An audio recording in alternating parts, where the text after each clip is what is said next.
Good morning. This is the Cowboy State Daily Morning Show with Jake. The new way Wyoming wakes up.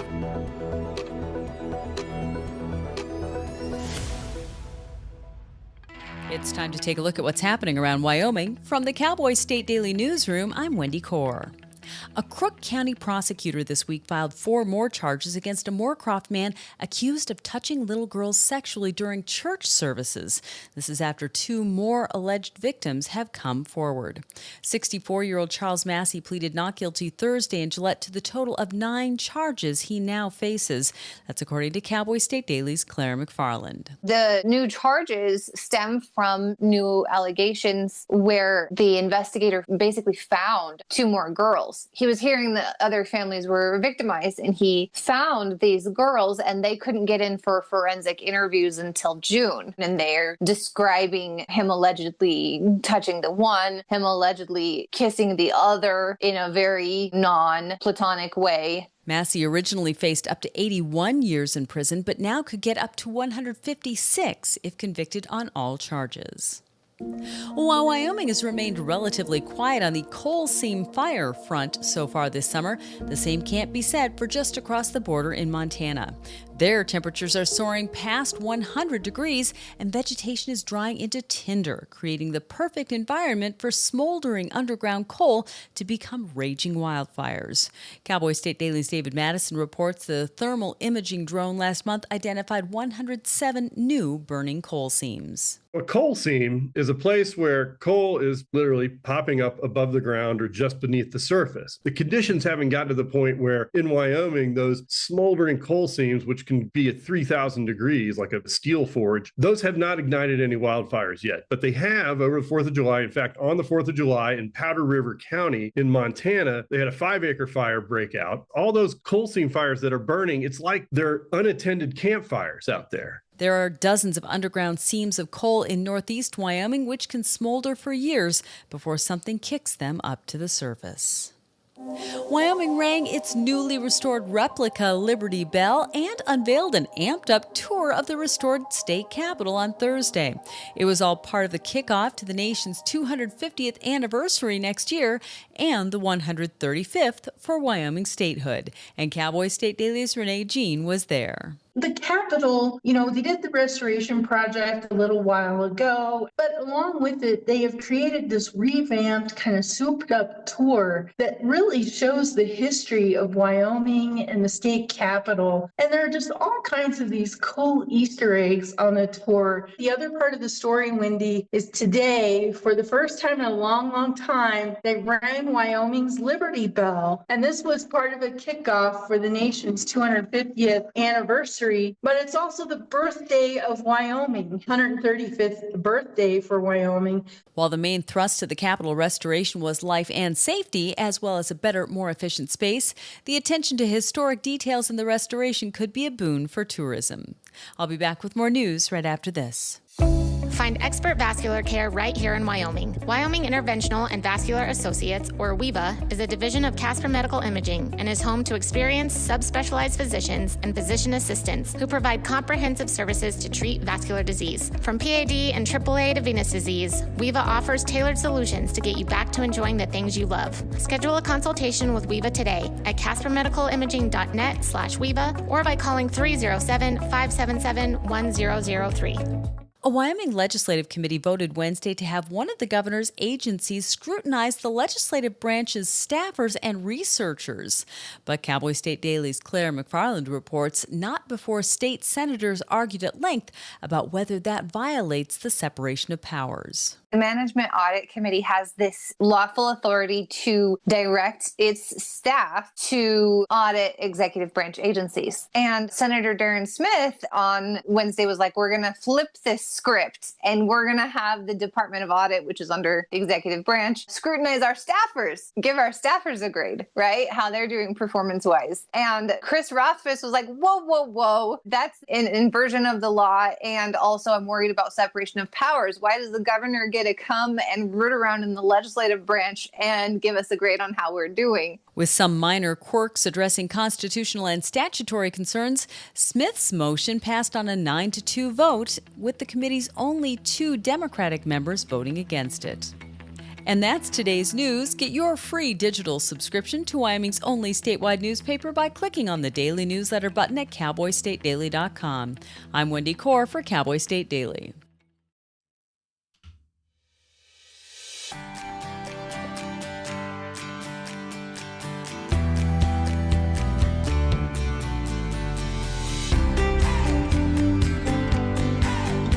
Hey, good morning. Welcome to Cowboy State Daily Radio.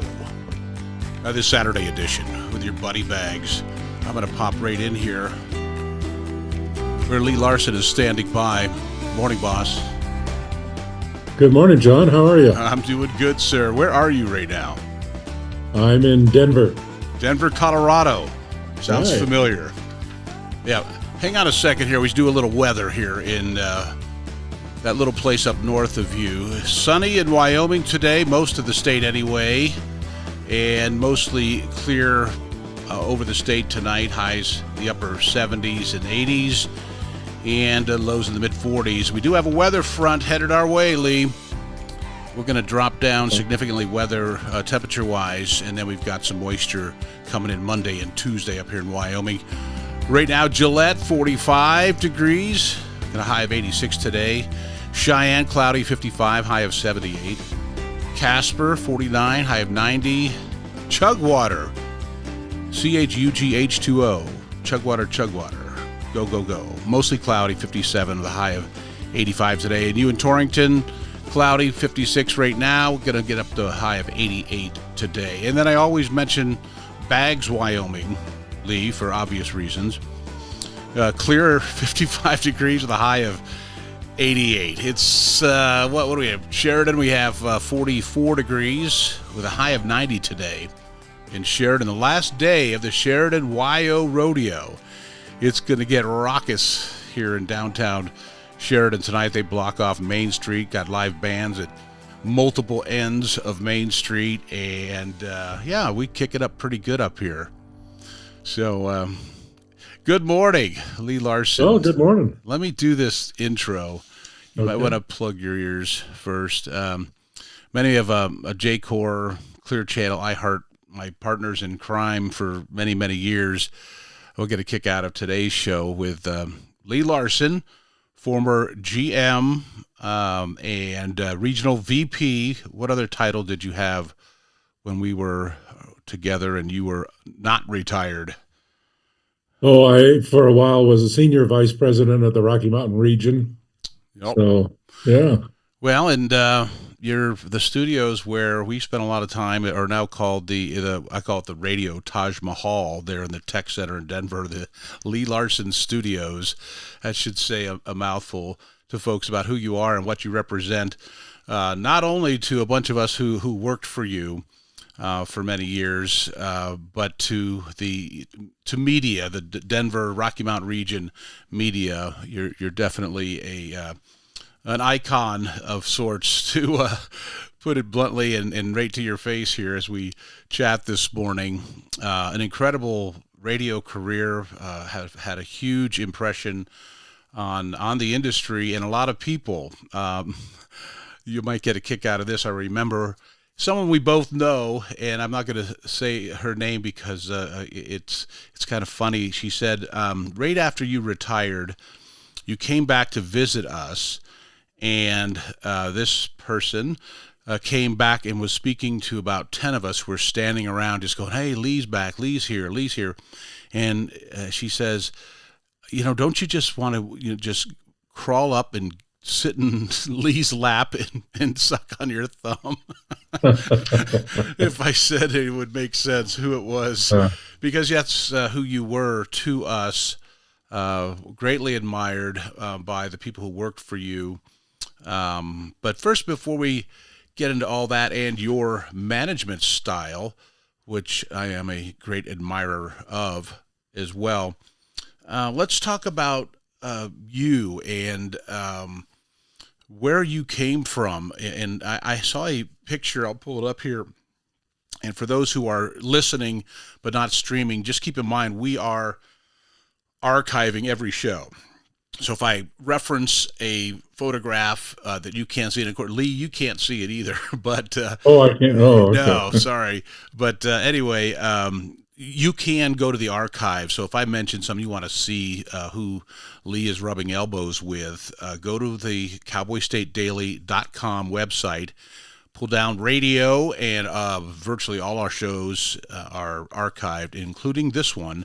Probably by 3 or 4 this afternoon, it'll be there. So with that said, so Lee, let me drag you back in time, and your first, I really do want to talk about your family. That was what I was going to start with. I just jumped into media right away. I mean, how long have you and Donna been married? We are coming up on our 60th wedding anniversary in a few months. Biggin. Yeah, so that's really something. That really is something. Donna, a very, very sweet lady, and yeah, probably, at least with my experience, couldn't do it without her. Lovely lady. Think very highly of Donna. And kids and grandkids, how many? Well, we've got 3 daughters, 5 grandkids, and 2 great grandkids. Great. So that's what happens when you've been married 60 years. Yeah. You know? Wow. A lot of stuff happens. Yeah, well, yeah, they'll get the lap we were just talking about too, I bet. They do the same thing. But yeah, so you look great. I'm looking at, again, folks who are listening, just take my word for it, or go look at the stream, the archive stream, and check it out. But okay, so you're in Denver, you're retired, and Clear Channel, or J-Core when we first met, and then Clear Channel, which eventually became iHeartRadio, then iHeartMedia. And so, but reality is that's not where you started. I saw a picture, and I'm going to try to pull it up here. You were probably, just based on your hairstyle, is the late 50s, early 60s. Take us back. Where are you from, and how'd you get started in radio? Well, I grew up in Southern California, in a suburb of Los Angeles. And the picture that you're referring to probably is a picture of me working at a little radio station in Redondo Beach, California. When I was in high school, I got involved in the high school radio station. And basically what that was a loudspeaker that we played music on during lunch hour and made announcements about the high school. So I always was interested from, the times I was 14, 15, 16 years old in radio and things like that. And when I was, I think, probably around the time I was a senior in high school, a new radio station started up in this suburb of Los Angeles I was in. It was a small FM radio station. And in those days, FM wasn't a big deal. It was actually called hi-fi in those days. But anyway, they called the high school and said, hey, we want somebody to call in to the radio station once a week and tell us about your sports and tell us about the activities at your school and local news and that sort of thing. And they were trying to build listenership. And since I was working at that high school's little radio station, the activities director gave me the telephone number and said, call these guys and tell them what's going on. So I did that for a few weeks. And then I said to the guy that I was talking to, I said, so is there a chance I could come down and look at the radio station sometime? And he said, yeah. He said, come on down, next Tuesday or whatever it is and do your report live. And that's what began my radio career, because they eventually hired me to come in, I think, on Sunday mornings and turn the radio station on and play recorded tapes of warming up the filaments and exactly. Yeah, and then that just one thing led to another, and it kept expanding. And so through college, I actually worked at this little radio station, made minimum wage, but that's what I did, because I was commuter student, so I lived at home, drove to Pepperdine, where I went to college and where I met Donna, and worked at this little radio station. And as the years went by, I was working full time. And so that was the beginning of my radio career. I had a neighbor who happened to work for a television station in Los Angeles, and he was in the sales and promotion part of that. And about the time that I was ready to graduate high school, he told me that there was an opening at the sister radio station. Was that the hi-fi station, or? It was no. This was an AM radio station, which was the big deal in those days. But this radio station, while it was a big Los Angeles station, was not doing well at all, and they were about to change format. But the job that was available was the counterpart to my friend, my neighbor's job, and that was a kind of a promotion job. So I applied for that, and for whatever reason, I got that job, and so I was now a promotion person. And about a month or two after I was there, the format change happened, and something called Boss Radio was launched, and it was back in the again mid '60s. And it became a legendary format all across the country. It was basically top 30 rock and roll music. And this radio station that I was at, called KHJ, just skyrocketed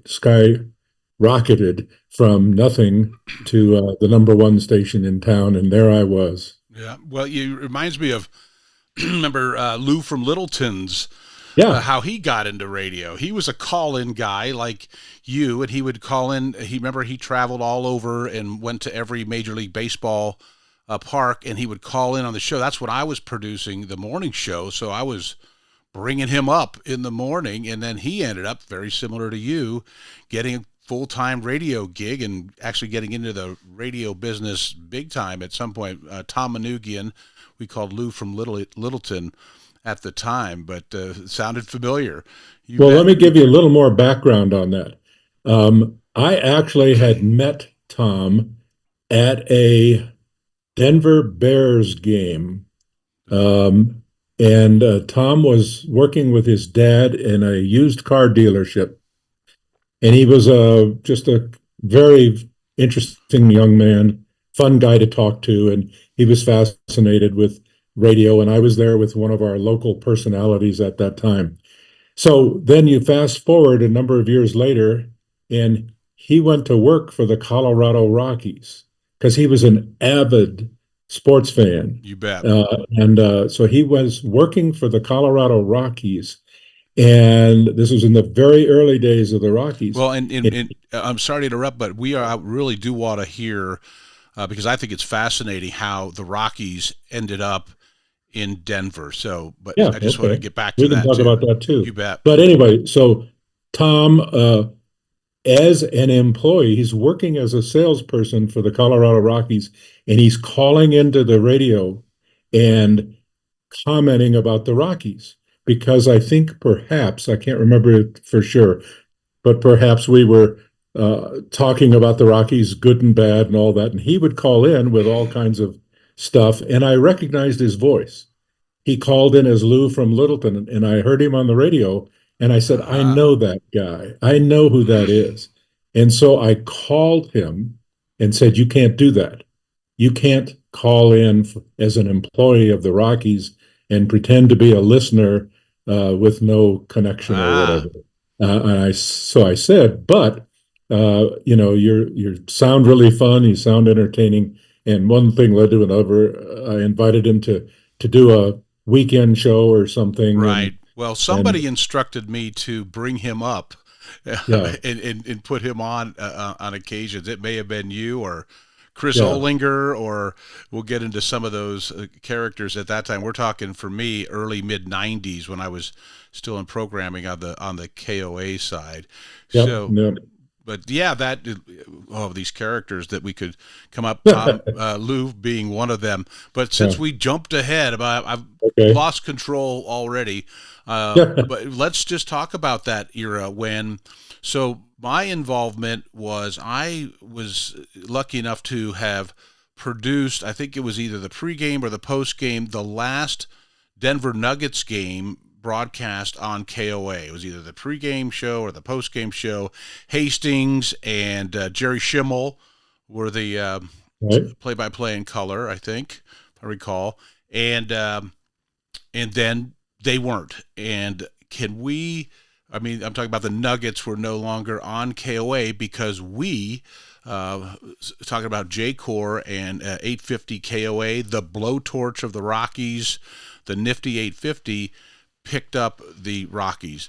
But before we get how the radio operation, you were heavily involved, we were heavily involved, J-Core was, in bringing the Rockies to the Rockies.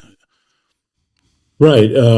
If you go back in time, Major League Baseball was going through expansion, and Peter Uberoth was the commissioner of baseball at that time. And he had put out a set of requirements for the cities that wanted to be considered as expansion markets.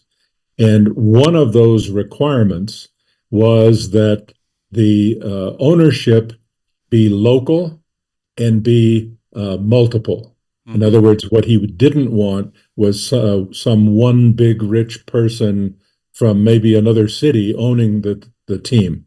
Maybe he'd had enough of the George Steinbrenner kind of interaction that he would have to deal with. So he wanted all this local multiple ownership type stuff. And so a number of people in Denver, including Governor Romer at that time, all worked to try to assemble this group of owners. And so there were investors such as Jerry McMorris, who owned a big trucking company, the Monfort brothers, who were part of a big meatpacking company in Greeley. Involved. And the Rocky Mountain News at the time. And so I convinced the people at J-Corps headquarters that we should be one of those local owners, that we should invest in it as a minority partner. And so they agreed to let me do that. And so I joined in, and actually I'd gotten a call from Governor Romer, I think, originally asking if we would be interested in doing that. And so that's how it happened. And for years and years and years, we were a part ownership of the Colorado Rockies. A few years ago, the company, iHeart, gave that ownership back to the Rockies as part of the compensation for a rights deal to broadcast the games.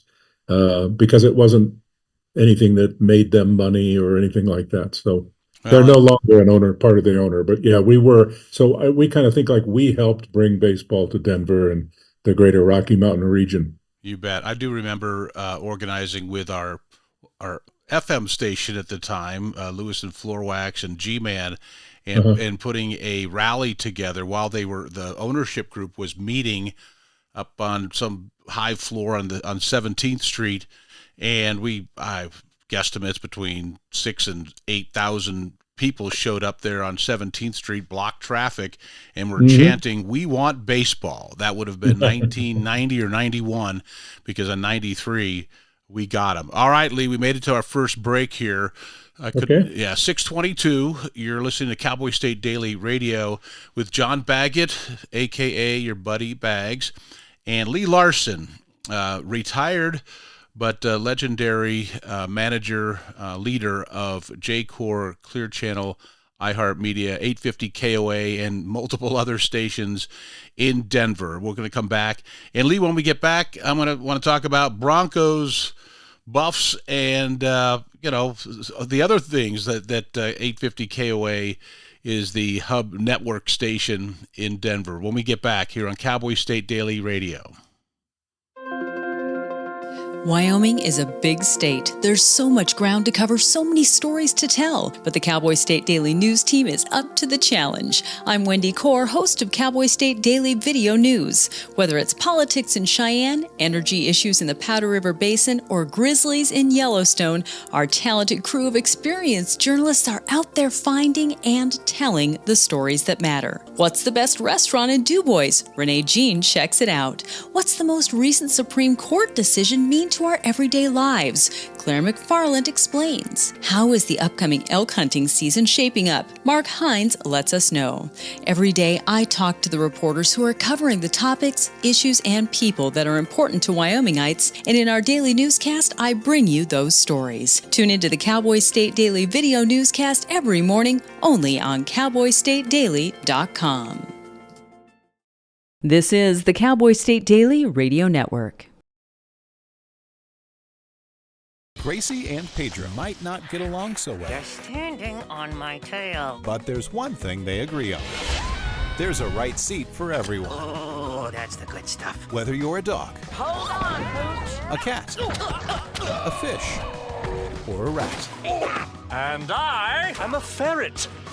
Be sure to travel safe. How can you be so sure? I'm absolutely positive. On your next adventure, make sure your children are in the right seat for their age and size. Get it right at nhtsa.gov/the-right-seat. So I wanted to talk with you and your mom today, Lily, because some people at school have noticed changes going on with you, and we're concerned. Like what? Who? Some of your friends, teachers. It sounds like you've lost interest in a lot of things lately. You're hanging with new friends. So, individually, maybe those things are no big deal, but taken together, and then the incident the other day, you were with Derek when he was caught selling marijuana. yeah, he was selling it. Honey, we know. But we care about you and want to know what's going on.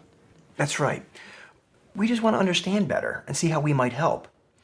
And if weed is a part of it, we just want to make sure you understand the negative consequences for someone your age, the physical and mental health effects, the poor decision making, and the confusing legal aspects these days.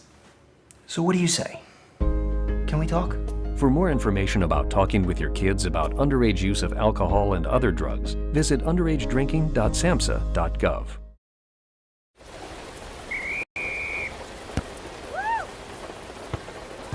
Come on! Go, Diane! Yeah, keep it going! Yeah! Go, honey! If you love them enough to drive an hour to cheer them on as they get beat 11-0 in the rain, then surely you'll check nhtsa.gov/the-right-seat to make sure they're correctly buckled in the back seat. Throw that ball, Diane! Woo! You got this!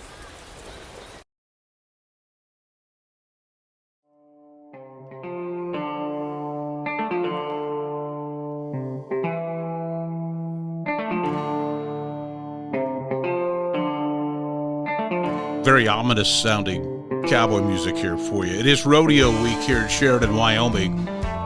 Sunshine in Sheridan, and it's going to be a high of 88 today. It's about 43 degrees here. I just checked for you, Lee. It's 61 degrees in Denver, significantly warmer on that end of the Rocky Mountains. I'm about 14 miles from the Montana border here in Sheridan, and at the base of the Bighorn Mountains, God's country, as we all agree. But so I've been up here 6 years now. It's hard to believe. So just like in a month, it'll be 6 years. It's just time just blows by. Miss aspects of Denver. I miss people like you. I miss people like the many that we worked with for many years. They're still not just friends, but best friends with some of those. For example, have I recently on this show, Lee, I've had Greg Stone, a.k.a. Uncle Nasty, Brad White, Jack Lambiot, Dave Lee, Alan Roach. Oh, wow. It's you're penalized for ever knowing Bags ever in your life.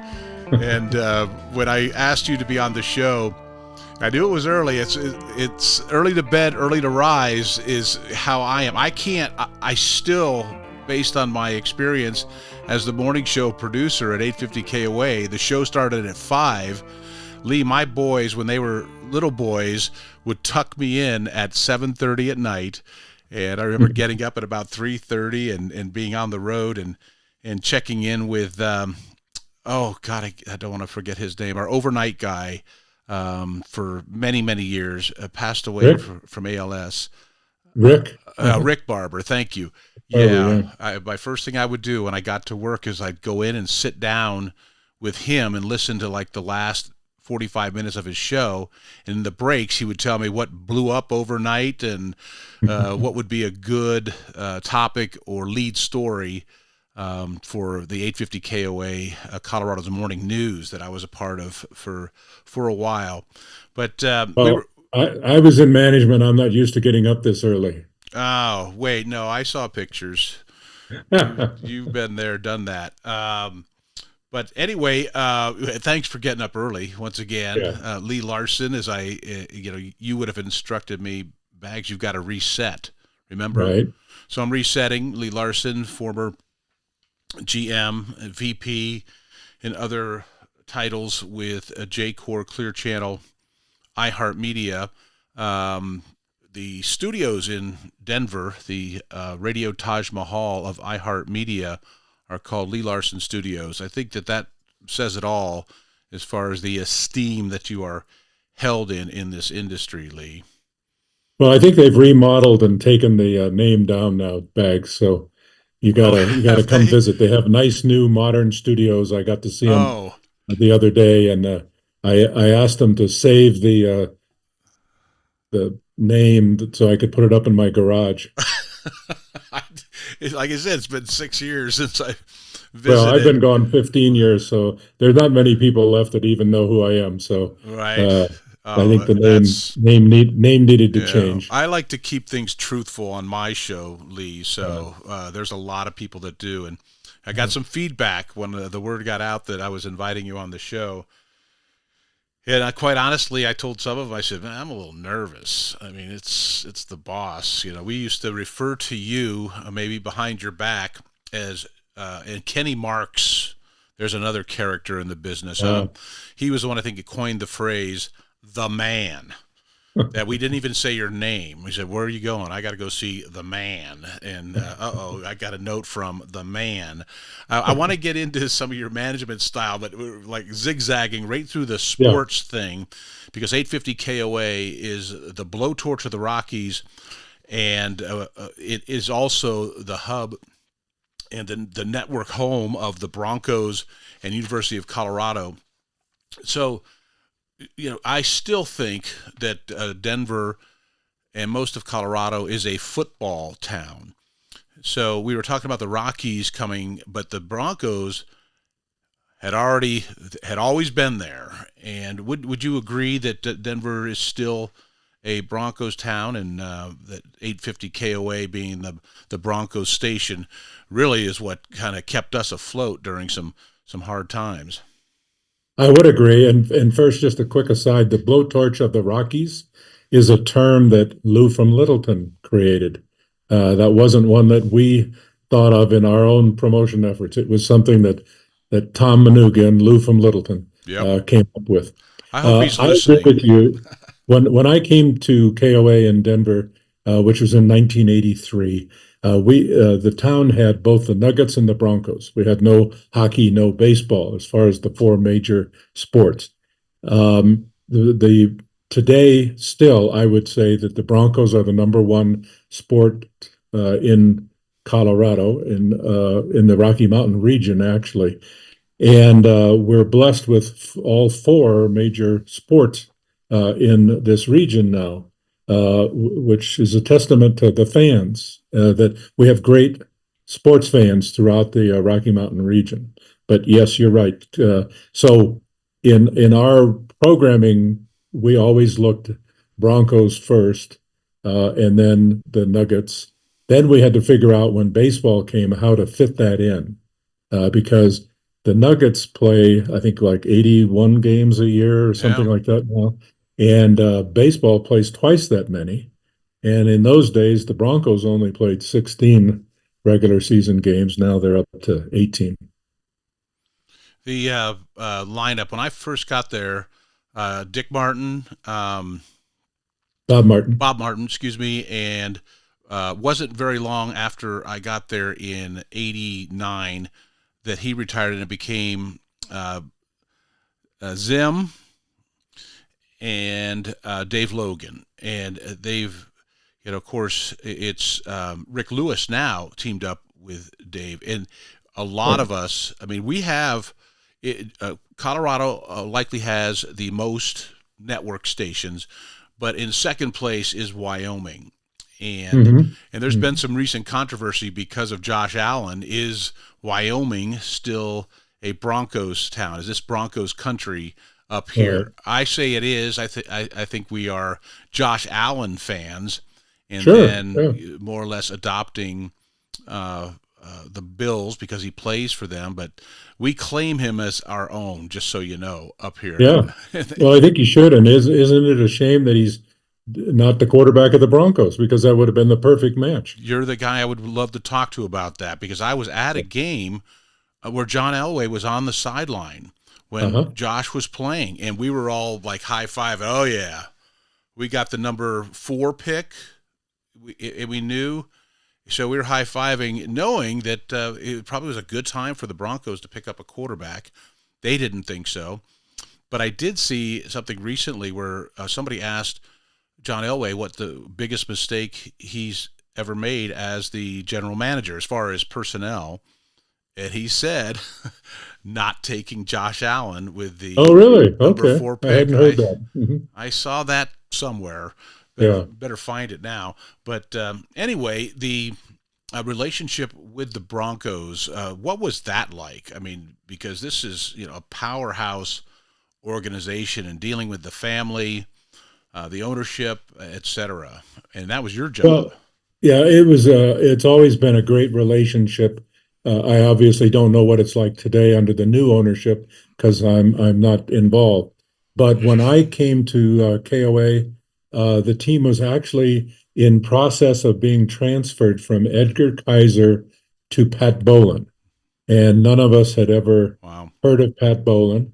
And I never had a chance to meet Edgar Kaiser, but I met the people that ran the Broncos in those days. One of the people was John Beek, who went on to be, he was at that time involved in player personnel, went on to be a longtime general manager and dear friend of mine at the Broncos. And I also met a young man who was the marketing guy for the Broncos for selling program ads and things like that. And his name was Joe Ellis. And Joe Ellis followed John Beek as general manager and the right-hand man for Pat Bowlen. So I was there during the transition from Edgar Kaiser to Pat Bowlen, and I got to work with the Broncos under Pat's leadership for all of the years that he was there until his Alzheimer's required him to step back. And so Pat became a really dear friend. I spent a lot of time with him. We did a lot of things that we needed to from a business standpoint. But that was number one. And then Rockies, when they came, as I said, presented a little bit of a problem because we just didn't have the airtime space to run so many sports at one time. They relaxed some of those restrictions eventually, which allowed iHeart to operate more and more stations, which now gives them the opportunity to host more Major League sports.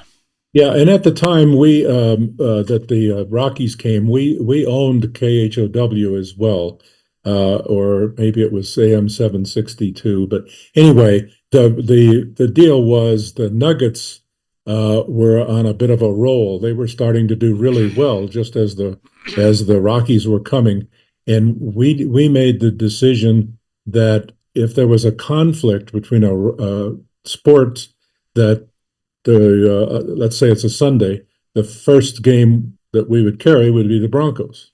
Okay. And then we would move the Rockies, who we determined would be our second team. We would move it to one of our other radio stations. Right. And then that made it difficult with the Nuggets because it was kind of a tough call as to how to do that. And we had ways to get all 3 games on some of our at the time 4 radio stations, but the Nuggets wanted to be on KOA. and Right. KOA only. They didn't want to be on any other radio station, and so they chose to go make a deal with another radio station in town where they didn't have any conflicts to deal with. Sure. Makes sense. Well, yeah. but the time the 50,000 watt before the real growth affiliate network expansion, that 50,000 watt signal, it was massive. I mean, I was listening to KOA as a teenager driving a tractor up near Wheatland, Wyoming, trying to sound like a radio guy because I was lonely all by myself in the cab of that tractor. Well, Pat Boland told me that he used to listen to us up in Canada, where he lived before he moved to Denver. And so, yeah, you're right. Big signal, but some great radio stations in Wyoming, and I got to work with a lot of them over the years when I was a regional president. I got to spend a lot of time in Wyoming, a lot of time at your broadcasters conventions every year. And we had, radio stations in Cheyenne, Casper, and Laramie, and they all carried the Broncos and the Rockies and everything. Up here in Sheridan as well for a long time. Yeah, I never got up to Sheridan, but we didn't own a station up there. But got a nice cabin, very comfortable. Well, if I knew a good real estate guy up there, maybe I could find something. Well, probably not me, but yeah, I mean, I mean, if you wanted a good one, but yeah. No, I'd be more than happy to host you for a while and let you hang out with us up in the Bighorns. But hey, I'm going to take another break here. So last one for the hour, and I want to get a little bit serious about something that is historically, you'll know what I'm talking about when I bring up Alan Berg. Okay. And I want to talk about that relationship. There's a memorial. I think, do they have it still in the new facilities? There was a memorial at the operation there in Denver with Clear Channel and iHeart to Alan Berg, who was the radio talk show host in the 80s that was murdered. And there is a Wyoming connection to that story as well. If you've ever seen the movie Talk Radio is the name of the movie.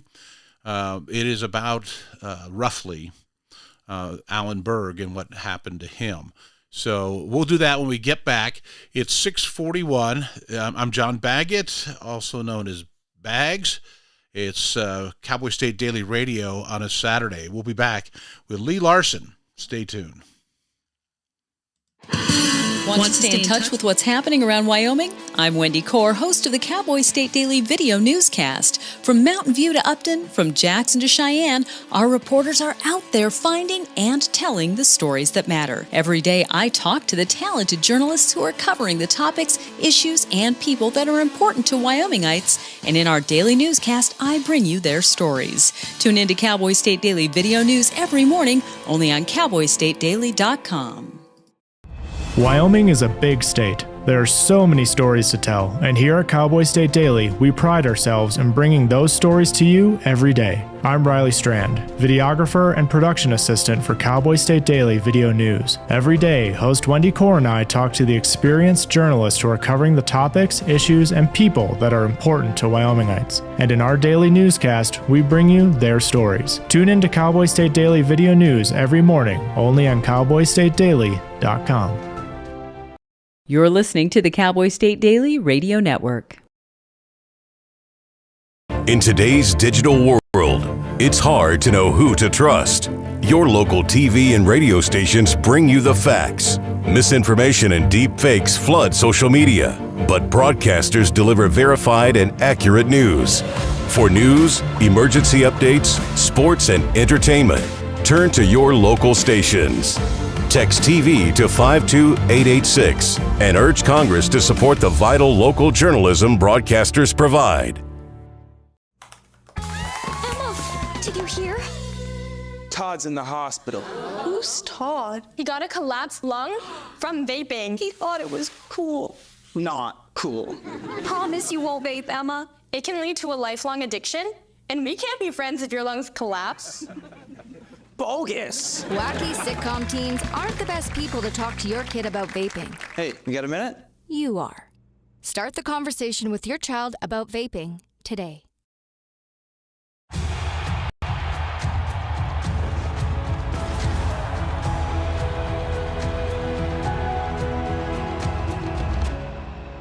Breathe.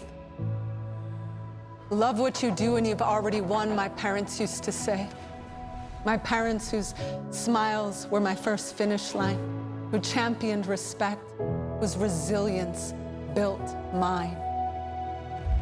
Even more than I wanted a gold medal, I wanted a heart of gold, like the mentors who were my balance beams refusing to let me down, and the coaches who spoke out to anything out of bounds.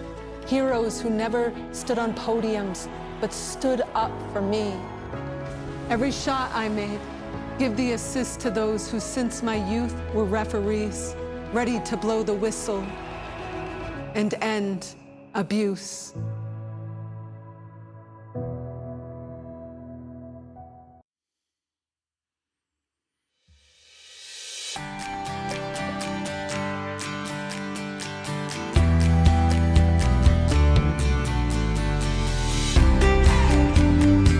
.644, your buddy Bags, having a conversation with Lee Larson. And again, Lee, thanks for joining me, getting up early on a Saturday morning. Appreciate it very much. Before the break, I mentioned a name, Alan Berg, which to guys like you and I who've been in this business most of our lives, it is a significant time. I was at KOWB in Laramie. I was working for Andy Hofer. There's somebody you'll remember. Love Andy. Thank you, Andy. After I finished, I left Sheridan in '84, moved to Laramie with Bob Beck, and ended up working for Andy at KOWB. But at that time, that was at the time, so we're talking about 83, 84, in that time frame, when Alan Berg, who was a Jewish gentleman and a talk show host in Denver. And I'll let you tell the story of what happened and maybe your thoughts on it and, you know, where we've come from there. Well, it was kind of part of what made my start at KOA kind of exciting. I came in 1983, late 1983, and I was in a hotel waiting for the sale of KOA to go through to the company that I was going to be working with, and I got a phone call in my hotel room. Supposedly nobody knew I was in town, and it was Alan Berg. And he wanted to meet with me. It was urgent. It was critical. And so I went and had breakfast with him and the next day and sort of like, how'd you find me? How'd you know I was here? And anyway, the bottom line was he was complaining because he had been moved to nights just a few months before. He used to be on during the day. It was he and Peter Boyles were the midday people. Peter was from 9 to noon, I think, and Alan was from noon to 3, but the management before I got there had moved him, and so he called and complained, and he was because he was on at nights. Well, you just fast forward, so I think we took over and I started working there in September, and it was probably it was June of '84 that he was murdered. So I only worked with Alan for about 9 months, maybe even a little less than 9 months. We did not move him off night times because they'd started a new show that we during the day, and so he was on at night. And I guess that was part of the problem, is that great big signal of KOA gets all around the Rocky Mountains, like we were talking about, and up into Canada and all of that. And so Alan was quite a character. I think if he'd lived to this day and age, he would have been one of the biggest talk hosts in America, if not even a syndicated host like a Rush Limbaugh or something. Well, I think he had that. He was doing what Joe Rogan is doing now, long before Joe Rogan. He would bring up controversial topics Right. and controversial characters when it wasn't quite as hip as it is now. Correct. And the one thing that obviously would set him off would be when he would get calls from some of these white supremacists, let's say, who would sort of challenge him, and so that is ultimately what got him killed by some folks from Idaho that were part of a white supremacist sect up there. And so, yeah, that happened within the first 9 months of me working at KOA. Yeah, well, what a start. But Yeah. he's held in great reverence because he really was one of the pioneers of what we call talk radio. Of course, Rush gets a lot of that credit, but this was a local / regional guy, Right. who was doing things that at the time weren't really commonplace as they are now.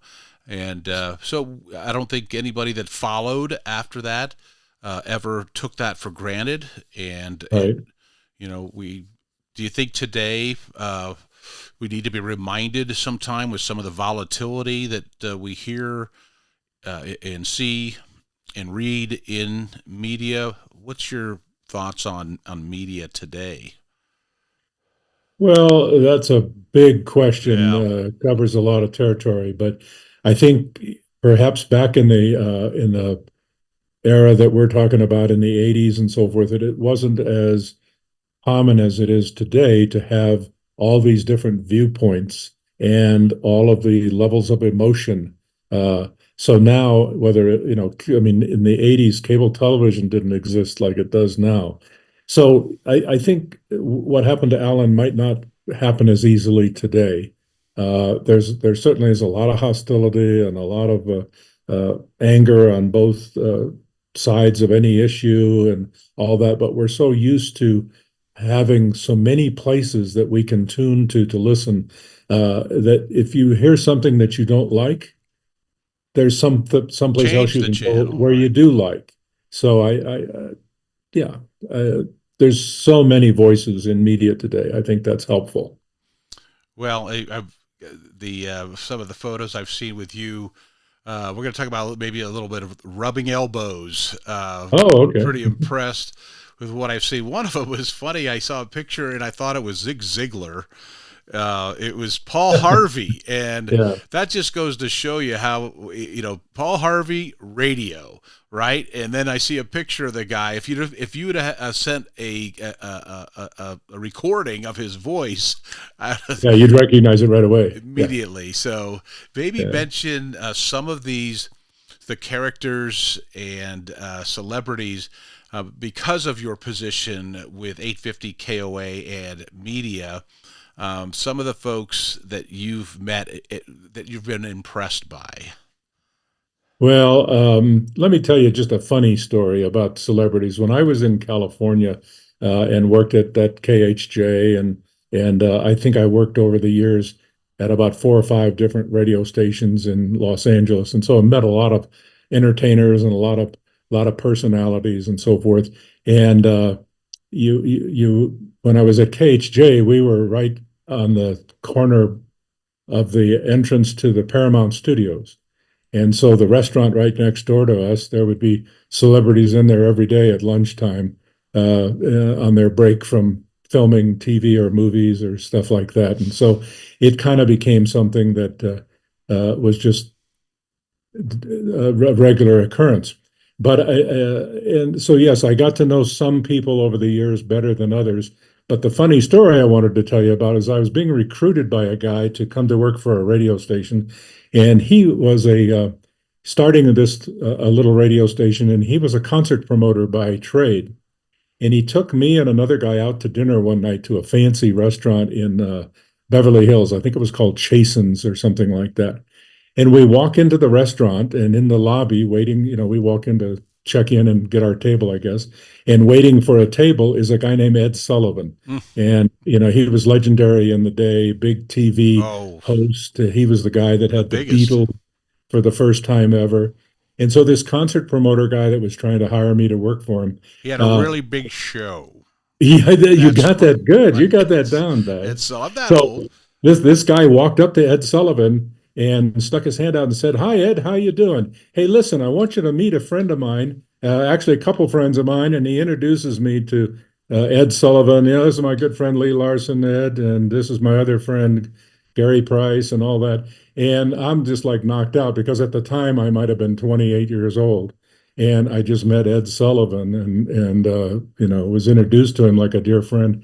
And we go and we sit down, have dinner, and then it only dawns on me a couple of days later that this guy, this concert promoter, now radio station manager that was trying to hire me, had no relationship with Ed Sullivan. He just had the guts to walk up and stick his hand out and say, hello, like we were old, longtime friends. And Ed Sullivan was nice enough to just be polite, and say, "Oh, hi, nice to meet you," and stuff like that. And that's Hollywood to me. That's a lot of the celebrity stuff that you go through. That's credible stuff. And I'm going to zap your credibility right here because I myself and others on the stream just saw an image of you with Tiny Tim. So, so it's big time. And so when you're in the radio business, as I was in Los Angeles, everybody that was promoting because we were a big music station, Tiny Tim in those days was a novelty act. He had a song, I think, called "Tiptoe Through the Tulips." Remember, I could do it. He used this falsetto voice.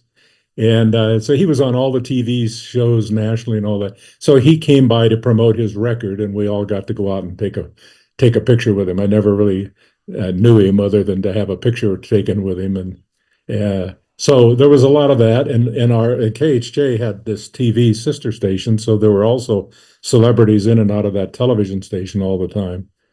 So you never knew you're going to walk around the corner and see the Lone Ranger and Tonto in full dress, ready to do something on the television station.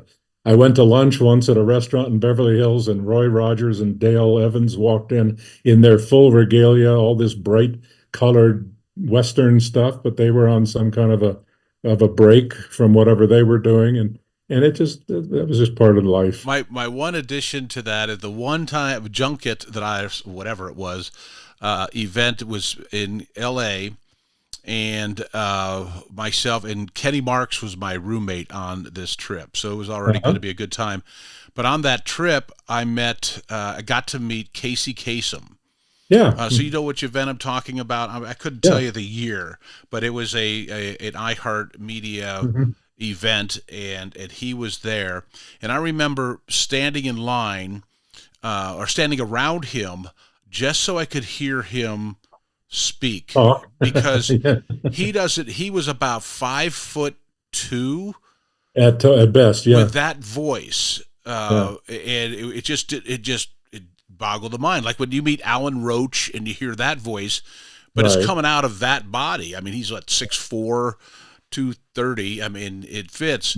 But Casey Kasem was a tiny little guy, which reminds me of Gus Burkus. We're getting into characters. There's another guy with a ballsy, Balzy voice, and in radio, and we would get away with the fact that you couldn't see us. Right? Look at how it's changed. I can't pick my nose. I got to watch what I'm doing with my hands. Now because folks can see us. But Gus Burkus was another one of those great radio guys with one of those incredible voices. And Gus was about 5'3", and 110 soaking wet. It's always the thing about radio or audio is you listen to somebody.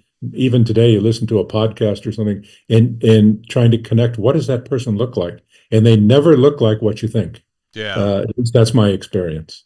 Yeah. Well, and another one I mentioned, Steve Kelly, worked with him, it helped produce his programming, but he was one of the ones I listened to in that tractor or that combine near Wheatland, actually Slater, Wyoming, going up and down those wheat rows, trying not to fall asleep, but trying to talk like them with a DJ voice.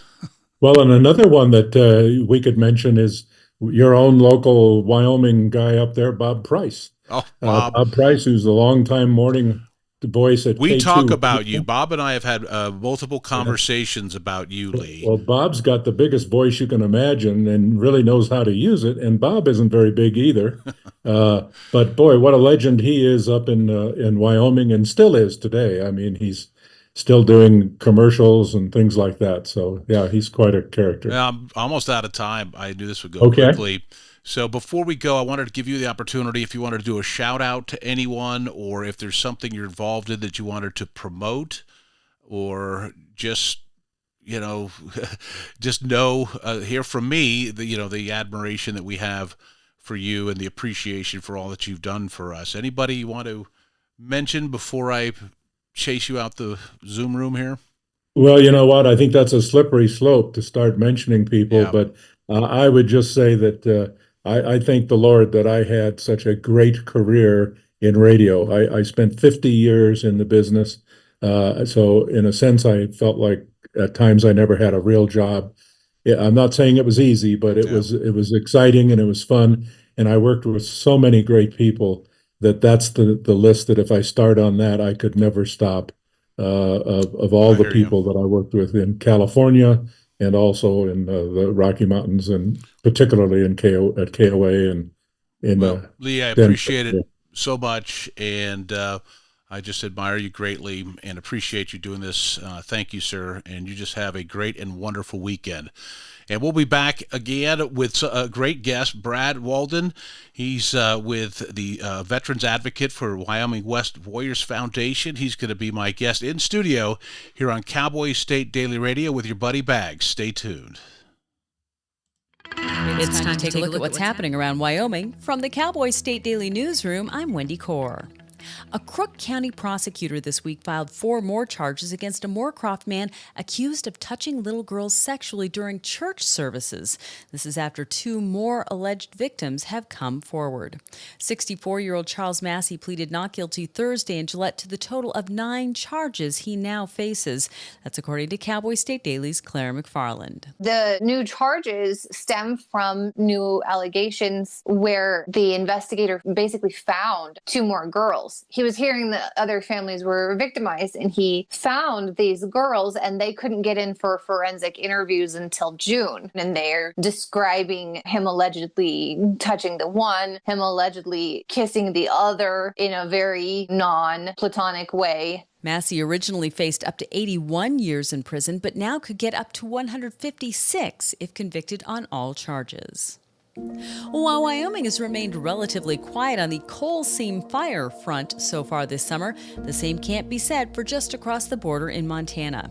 There, temperatures are soaring past 100 degrees and vegetation is drying into tinder, creating the perfect environment for smoldering underground coal to become raging wildfires.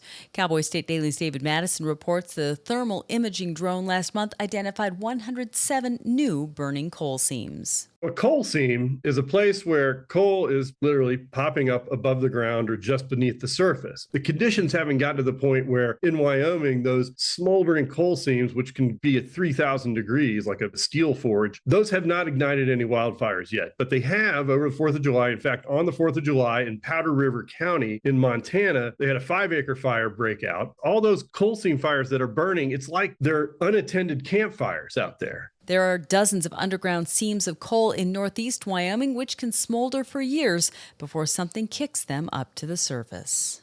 Wyoming rang its newly restored replica Liberty Bell and unveiled an amped-up tour of the restored state capitol on Thursday. It was all part of the kickoff to the nation's 250th anniversary next year and the 135th for Wyoming statehood. And Cowboy State Daily's Renee Jean was there. The Capitol, they did the restoration project a little while ago, but along with it, they have created this revamped, kind of souped up tour that really shows the history of Wyoming and the state capitol. And there are just all kinds of these cool Easter eggs on the tour. The other part of the story, Wendy, is today, for the first time in a long, long time, they rang Wyoming's Liberty Bell. And this was part of a kickoff for the nation's 250th anniversary. anniversary, but it's also the birthday of Wyoming, 135th birthday for Wyoming. While the main thrust of the Capitol restoration was life and safety, as well as a better, more efficient space, the attention to historic details in the restoration could be a boon for tourism. I'll be back with more news right after this.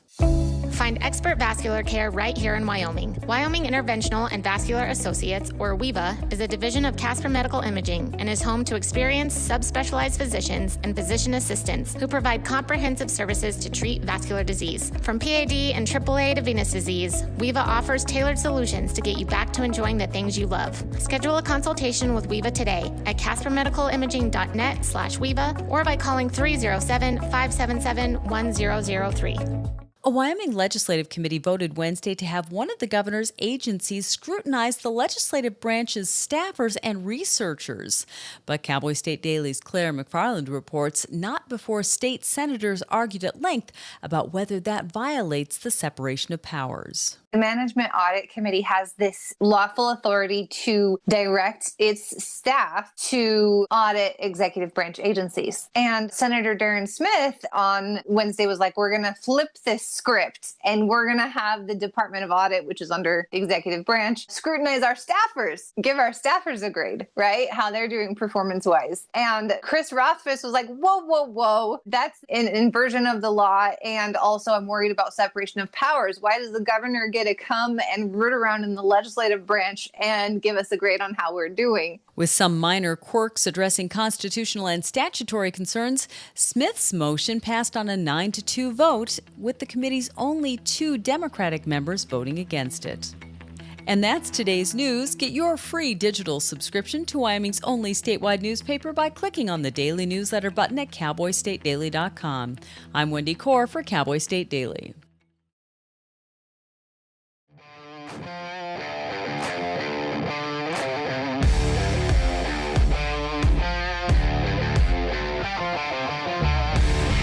Hey, welcome back to Cowboy State Daily Radio.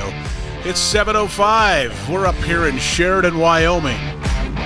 And I don't know where you're listening to us from, but we're all over the place. We're digitally streaming. We're on 3 stations broadcasting right now. We're on cowboystatedaily.com, the website. We're on YouTube. We're on Facebook Live, and we're on X Live. So no excuses for not finding us, right? Brad? Right on. Hey, thanks for getting up early. Ladies and gentlemen, Brad Walden in the studio, in the house. Thanks, man. I appreciate you coming on board. I'm going to describe you to our audience. What I know of you. There's probably a lot more. But it's called the intro. Brad Walden, veterans advocate. Is that a good... And we'll be discussing veterans issues in detail here this morning. And he's part of Wyo West Warriors Foundation that I'm a big fan of, which got my attention. We have a mutual friend, and he lives right there. If Ryan is up, he's probably still in his pajamas. It's pathetic. I got to watch him mow his lawn and so on. So you good friends with Ryan White? Yes, sir. Head of security for the Sheridan Wyo Rodeo. I told him, I said, do I garner any special treatment if I get in trouble? Because I behaved last night because this show started at 6 a.m. Absolutely. But I've been known to do the last Saturday night of the Sheridan Wyo Rodeo, if you know what I mean. I know what you mean. Okay, brother. All right. Well, again, thanks for being here. What do you do, again, Brad Walden, what do you do professionally, or what do you do when you're not advocating for veterans? When I'm not advocating, I sell farm and ranch machinery. Oh, that's right, C&K. C&K equipment. So, yep, try to make sure make a buck selling and farmers are taken care of. Hey, in this show, you're going to give out your website. If I could help sell something, it's your reward for getting up early. Be my pleasure. I appreciate Believe that. me. Already lost my train of thought. Okay, so what about family? Married? Yes, married, 4 beautiful children. Family tree starts with my Lord and Savior Jesus Christ. Amen. Every day I wake up and and pray that he gets in my head before I do. Beautiful wife, Corinne. Been married for 8 years, 4 beautiful children, 2 boys, 2 girls, and 3 dogs. Happy I life, got one good stuff, big one, and he's normally in here, but then sometimes gets a little excited and have a distraction. Waylon Jennings, Waylon's Baggett. awesome. Yeah, it's just, you're going to hear some country music around here. You also might hear some heavy metal, so absolutely, it's kind of that mix in between.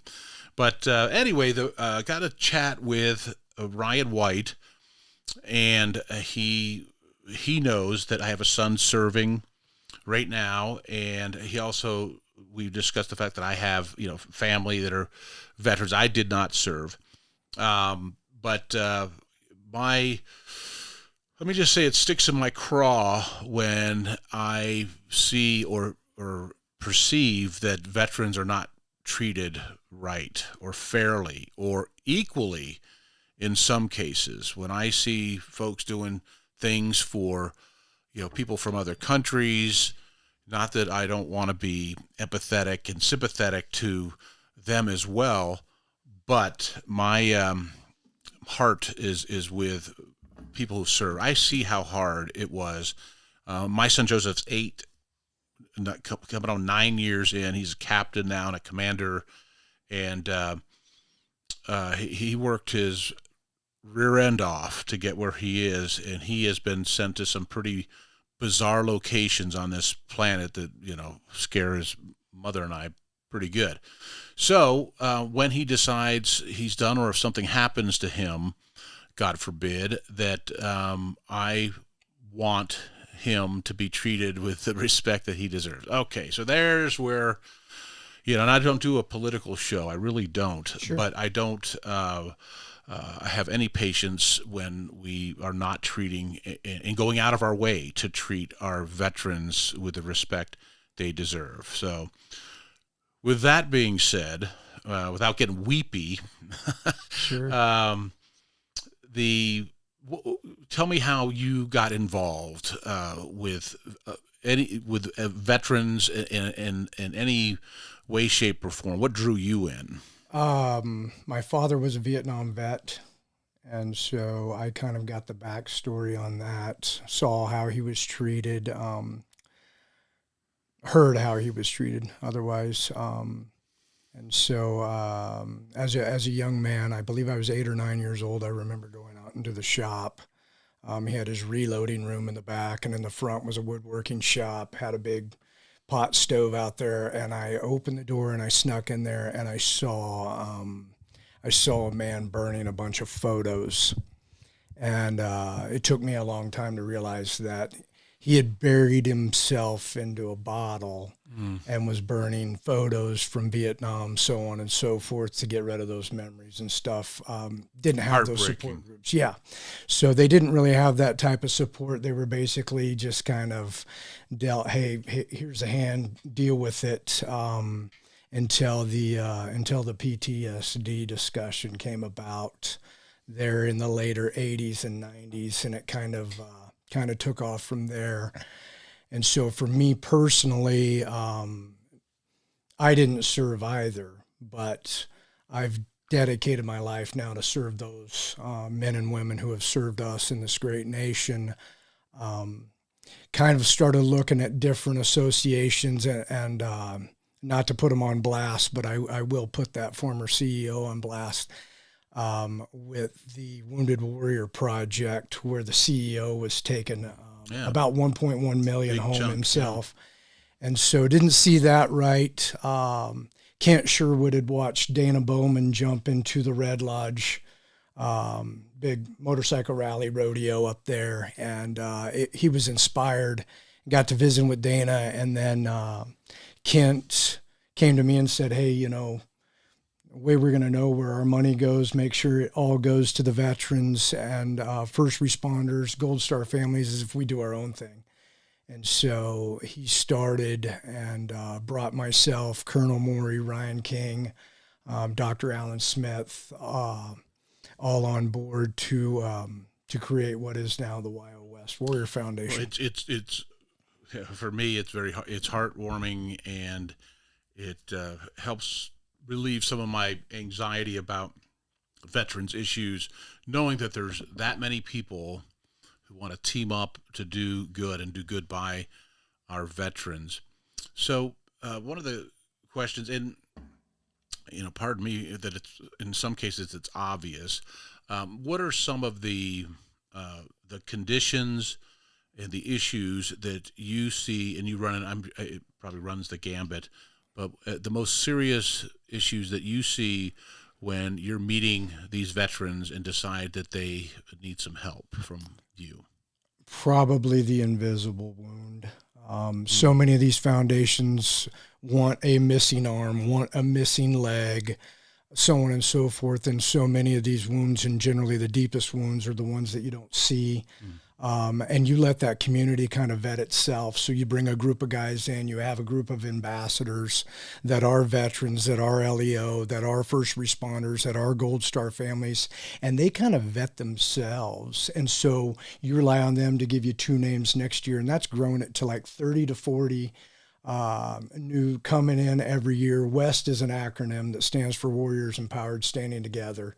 And so we kind of let it take care of itself. And then you watch the magic happen. We don't do anything, I would say, per se, as far as the healing process. That kind of takes place naturally amongst the Warriors and the Gold Star families.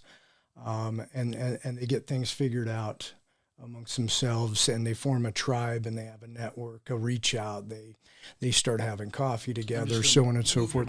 You're gold. There we go. And I don't want to block your face at the same time. Nope. There we go. You're fine. So yeah, to have that. These are guys being part of a squad, being part of a platoon, being part of a company, being for so long in the military, and then suddenly they're on their own. It sounds like you kind of reverse that and get them back on a squad. Sure. And get them where they can feel comfortable with people who have maybe similar or like experiences. It's networking, 100%.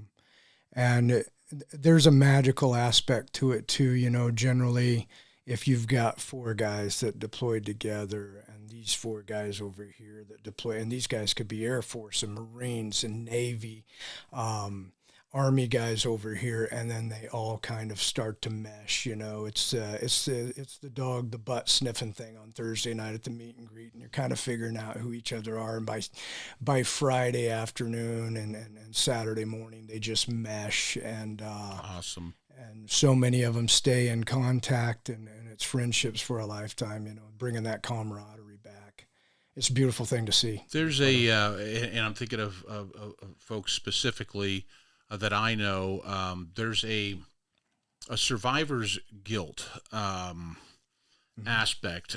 In some cases, not from wounds or KIA in battle, but with suicide. Like yes.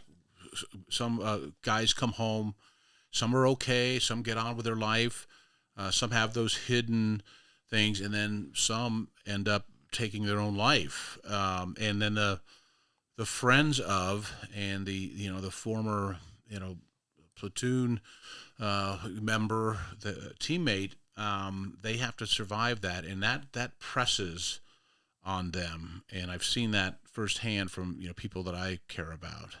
There's a,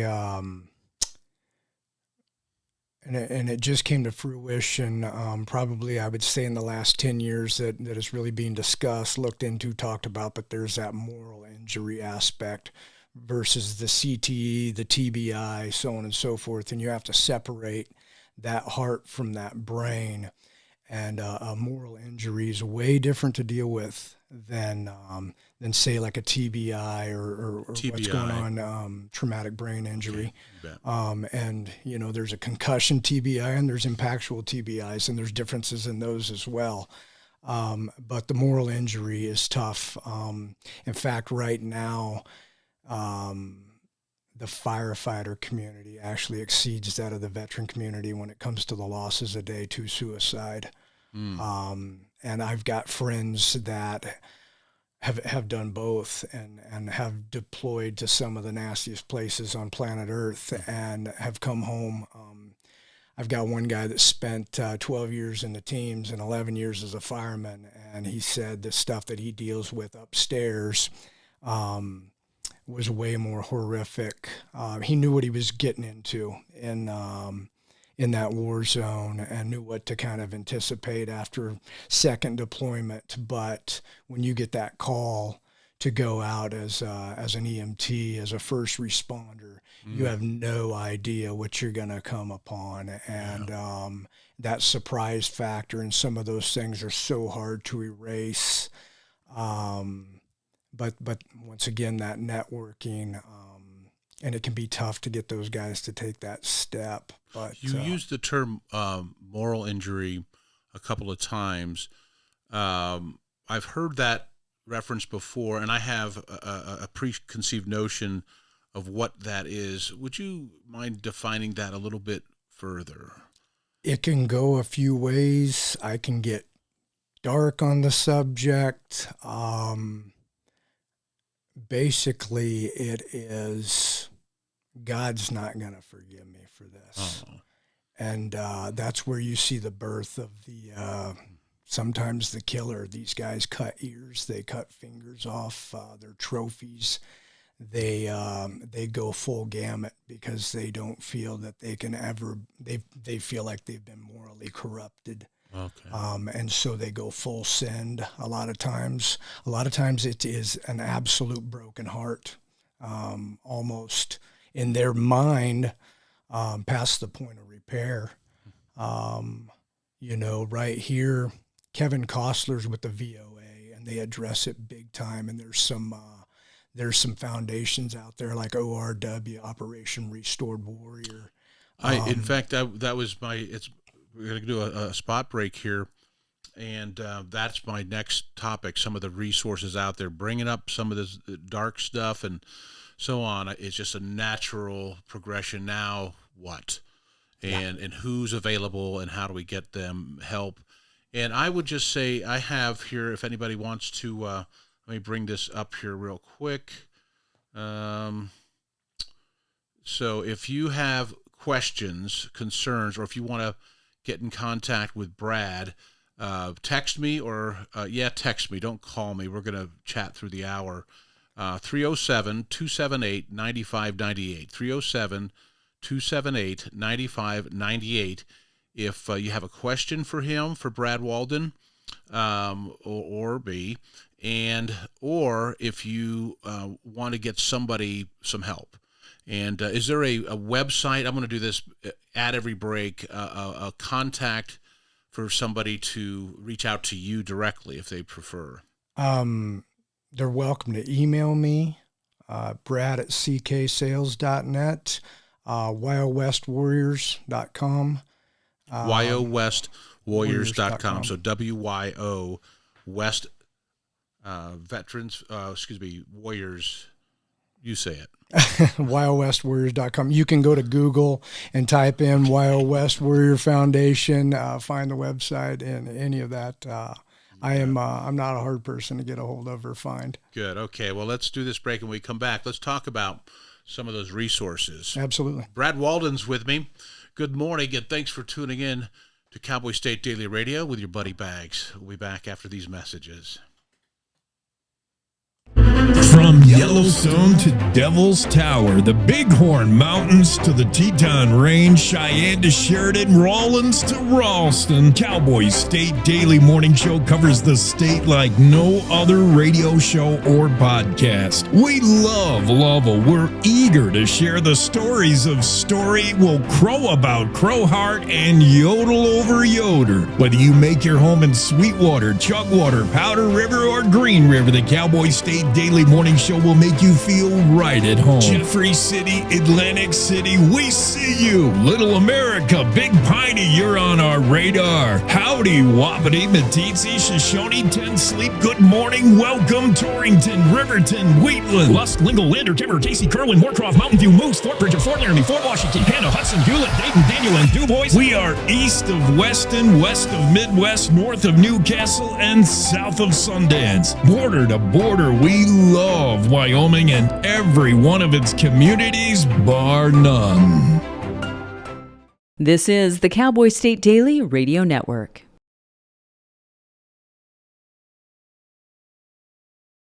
When you hear the words nonprofit organization, what comes to mind? Is it a place your dog called home before finding you? Is it an organization that supports accessibility? Is it a place that ensures your safety and that of those you love? That protects endangered wildlife and habitats or fights for our most basic needs? It's impossible to show all the ways nonprofit organizations make a difference in our world. One animal, one person, one cause at a time, but it's not impossible to be part of it.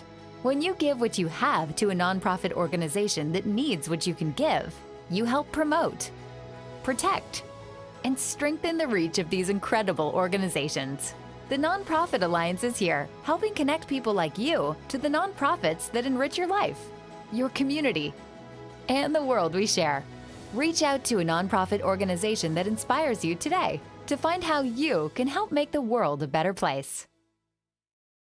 The challenges our planet's animals are facing sometimes feel a bit heavy. The animals haven't eaten in a day, 2 days, they haven't drank anything, they're cold, they're dehydrated. As soon as we started our descent, everywhere I could see was mud, just absolutely mud. The country has been in prolonged drought for so long, it was like a tinderbox waiting to go up. Okay, very heavy. Each of us wants to be part of the solution, and we can be. Remember that there's good happening right now. At home. All right, we were able to get into your unit, and we have all 4 of your cats. So, okay. And around the world. For any animal in any disaster. So let's focus on that, right? Be part of the solution, one rescue at a time. Search ifa.org/disaster ready. As we head through today and the upcoming weekend, it's a forecast I think a lot of you are going to like. Statewide, it's going to be pretty warm with a mix of clouds and sun. 70 and 80 degree temperatures will be found across the state. Occasionally, some thunderstorms will pop up. We're calling these garden variety showers and storms. They won't be widespread, but near the higher terrain, an afternoon shower or thunderstorm or two is going to be a possibility. After the weekend, changes are coming. Next week, we have a strong cold front coming in Sunday night and Monday. Monday and Tuesday will bring cooler temperatures. Showers and thunderstorms are going to be possible. Monday could even bring some severe thunderstorms to far eastern areas of the state. But the forecast for the rest of the week and the weekend looks great. But do be ready for those changes in the weather early next week.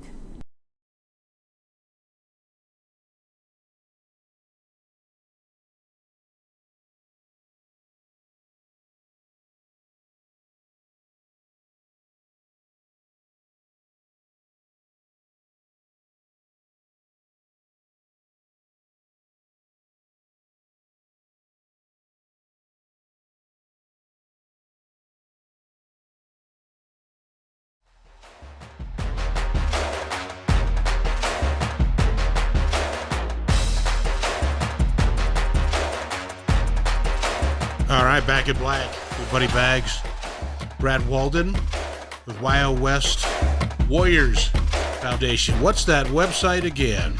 www.wyowestwarriorfoundation.org.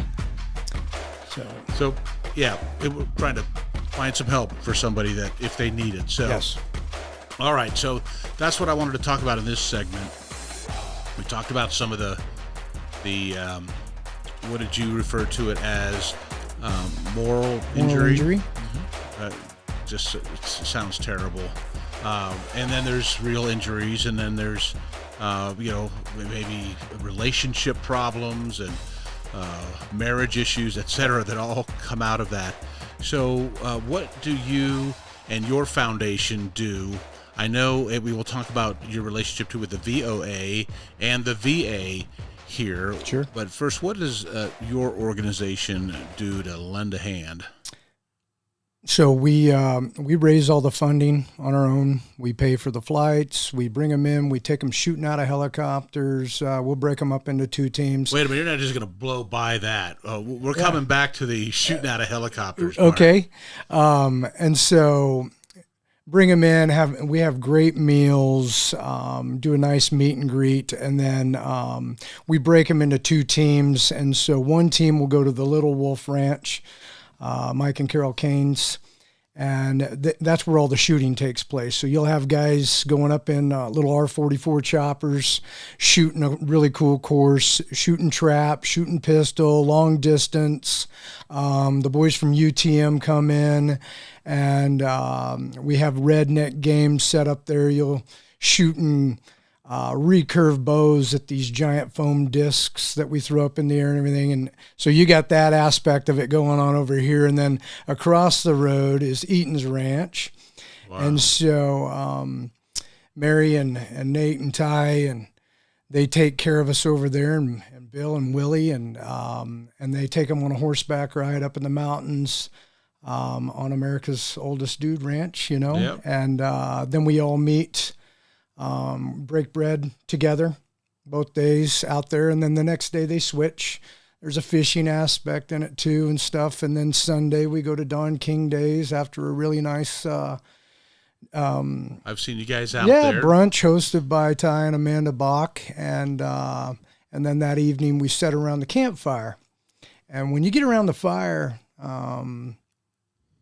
things come out of the mouths. It's kind of like sweat coming off a man's brow. You get a little sweat come off his brow, he'll talk. And so I sit to the back because within that foundation, you got these other guys doing their things. Like Mark Torbert is on the board. Mark does a fly fishing aspect with these guys. He'll bring them in and they build their own fly rods, all of that stuff. He likes to do that. I take guys hunting on my own. And then I also have another aspect from it. If you see a guy struggling that hard, I'm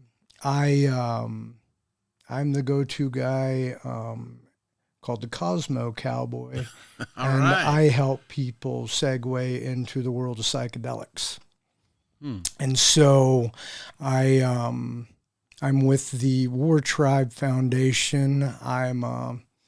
I reach out on behalf of the Coming Home Project as well as Love to the People. Have several different aspects in that, but we raise funds to send people down south to Mexico. Sometimes we fly under the radar in the United States. I have no problem speaking about this because I have moral laws I adhere to. I really don't care about a man-written law when it comes to fixing somebody and giving them their lives back. So we recognized some time ago the SEAL Future Foundation, the Special Forces Operators Foundation. They're taking care of these team guys. They're taking care of these SF guys, these CAG dudes. But nobody's taking care of the infantryman, the pilot, the medic, the grunt. Where's their support network? And so we came in on that aspect, and I raised money to get those people the help that they need in the psychedelic world. And we don't call that a treatment. We call that a fixment, because right now, Bags, the sit down and talk therapy session is running between 10 and 18%. The psychedelic treatment, fixment aspect of it's over 83%. Wow. Over 83%. Completely new to me, yep. That aspect. That's why I wanted to have you here on the show to find out what's new.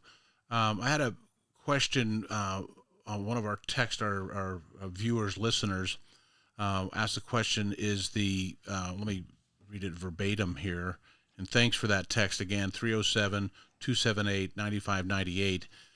Is the military getting better at dealing with these issues? Probably from somebody currently serving, which I can relate to. Absolutely. It's unfortunately, it's become an aircraft carrier, not a canoe, and it takes a lot longer to turn that big old boy around. That is a good metaphor right there. And so, but we let it become an aircraft carrier. and I think we could have nipped it in the bud as a canoe. But yes, they are getting better. I did a podcast with Kyle Rees. Brings in the Christian aspect. He's a huge friend of Pete Hegseth.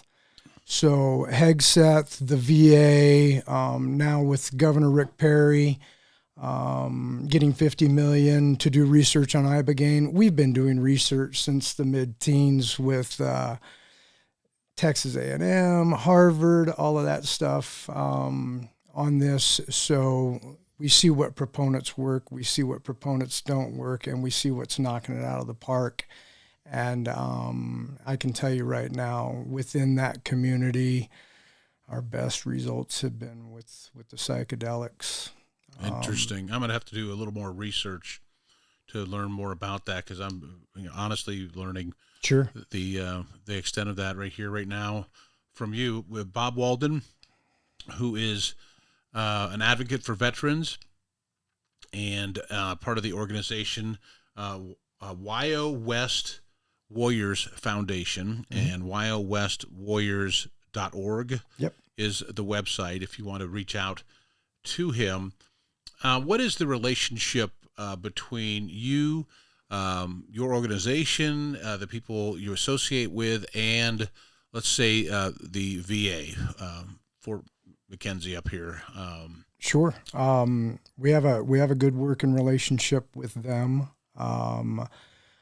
Really good friends with I call it the Suicide Squad, but a team of psychologists and some of their sit down and talk psychologists to have a good working relationship with them as well.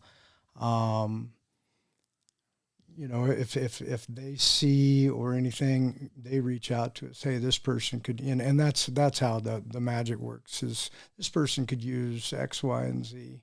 Mm-hmm. And so they refer. They refer for the Wild West weekend. They do a little vetting. Is this a good outlet for 100% this individual? Yep. Good. And perfect sense. And like I say, the Wild West, we're doing our thing on that end of the gamut, and then I'm the guy sitting in the back of the room that I can see, and they can basically smell it on you when somebody needs way more help than they get out of the weekend. If we need to go a little deeper, because it can bring up old wounds, and we had always looked at it as this is kind of like a third phase event that we put on with the best weekend ever. You're going to take a guy that's been out 20 years, 10 years, 30 years. I've had Vietnam vets come to it, and it's dug up old wounds that you didn't anticipate seeing. But we're not in charge of that. Something I learned as a middle school football coach for many, many years in Denver, boys, you put them in a classroom and do a Q&A with them, they ain't going to say diddly. They're just going to sit there. So we all grow up and we become men. And I think it's similar. It sounds similar as you were speaking, that through this activity and with association with others in similar circumstances, this is the way that men will open up. Where if you just sit them in a classroom or around a circle in bean bags and, kumbaya and hold hands, ain't happening. They're not going to hear it, and it's not going to do any good. But in this format, with activity and teammates, maybe. The fire is a big proponent. That was Mike Cain's idea, and the fire is a big proponent. Pass the stick. If you've got the stick in your hand, no interrupting, anything like that. And people will pour out and get there. And then you see the camaraderie and the other guys see it. And then it just starts kind of a domino effect of let's get it out, let's discuss it, and I sit to the back, and then I personally, aside from the Wild West on my own, then I can say, hey, there's something else out there. What if I told you the things that you've been told are drugs since a young age might possibly be medicine, and those medicines with all these adverse side effects are probably drugs. And possibly contributing. 100%. Some of these things in the psychedelic realm are so powerful. They get people off of heroin addictions. And these are things that are way older than us. They're way smarter than us. And Genesis 1:29, I've given you all the seed-bearing plants and herbs to use. And I'm not talking marijuana, any of that. That's a shadow plant. These are spiritual plants. So I was getting ready to go into the spiritual aspect of this. Yes. There's Native American warriors. Is it your name, your hat, the fire? Some of these things conjure up maybe a Native American spirituality, as well as it sounds like there's some Christian, the faith-based therapy as well. So absolutely, where does that fit in? The spirituality aspect is that's where it came from. These tribes from South America, Mexico, North America, they've been using these plants for years to get warriors back on track. The spiritual aspect of it, everybody has a different journey, but I can tell you 90% of them, they have a spiritual awakening on that side, and I attribute a lot of that to one of the animals that we use is a Bufo alvarius toad, and it's called the God molecule for a reason. And when you come out of a psychedelic treatment, you have a sense of purpose, and you know that you're so small but so capable of big things. Like I say, whether it be Buddha, whatever aspect that person wants to have, but Jesus, the great Jesus spirit. Christ, the greatest spirit. All the above. But when you separate that heart from that mind, and you feel it here, then you start to conceptualize. If it doesn't come from here, it doesn't need to come out of here. If it doesn't come from the heart, it doesn't need to come out of the mouth. You dial it back. It's an ego check. Each and every one of us have this little boy inside of us as men. Women have a little girl, and sometimes you got to reach in and give that little boy a hug, and sometimes you got to bend him over your knee and spank him, and unfortunately that's that ego. Metaphorically speaking, absolutely. And there's a way to do that with a grown-ass man. Yes, and the ego runs that brain, but the soul runs that heart, and we let that ego drive that train for so damn long that once you get him in check, your soul's like, hey, what are we doing here, Clyde? Because he hasn't been in the conductor station for so long. So once you get that ego in check and you let that soul start right, people notice it. They see it in you. They see it in your eyes and everything, because you're living. Giving is living. There's no question in my mind that humans, whether as I and a lot of my family are practicing Christians, that we are spiritual beings. 100%. Period. So if whoever that is doesn't have something spiritual to fill that hole, regardless of what created that hole, they're going to fill it with something. Yes. And likely, especially people who've been wounded, fill it with something not healthy. And so whether it's Native American spiritual or Christianity or Buddhism or Hinduism, whatever it is, if you don't fill that with something healthy, something else is going to fill it for you. I got our last break here. This is fascinating, by the way. Sure. Yeah. So Ryan's right about something. Yeah. It's the love aspect. Where we break, can I hit on the fact that these things don't exist; they're merely the absence. And so, does hell exist on its own? No, it's the absence of God. Does hate exist on its own? No, it's the absence of love. Does darkness exist on its own? No, it's the absence of light. And so, it's not necessarily that we're going to these places. we're just not filling ourselves with what we should be filling. Yeah, you and I are on the same page. Yeah, right man. There, yeah, man. All right, 7:42. It's Saturday. Your buddy Bags doing the Cowboy State Daily radio show this morning, and with a great guest, Brad Walden. We're talking about veterans issues. And when we come back, I want to talk about what's coming up and stuff that these veterans can get involved in, events, community things, fundraisers. How can guys like me and some folks out there listening, how they can get involved, how they can donate if they're so inclined. So let's make that part of our last segment here, because I don't want to miss that opportunity. Perfect. Maybe to raise some funds or to announce some events. All right, Brad Walden. We'll be back. Cowboy State Daily Radio with your buddy Bags.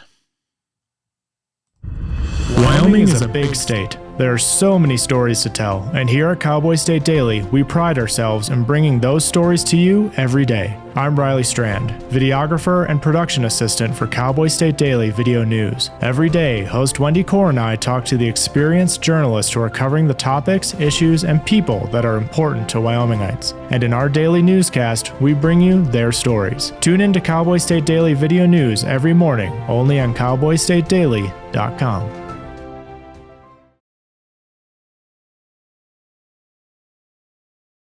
You're listening to the Cowboy State Daily Radio Network. Julie was always a voracious reader. She'd carry 2 novels on an airplane because she'd read one on a 3-4 hour ride. And at some point, I began to notice that she would read a page and couldn't remember what she had just read, and she'd have to go back and read it again. I don't remember much these days after I read, but less does for me, and I love it.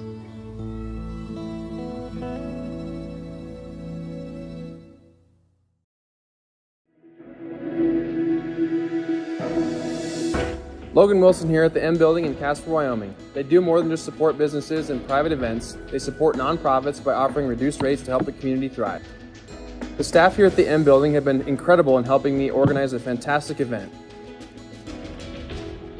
They are great partners for those who want to make a positive impact on the community. Come check out the M for your next event.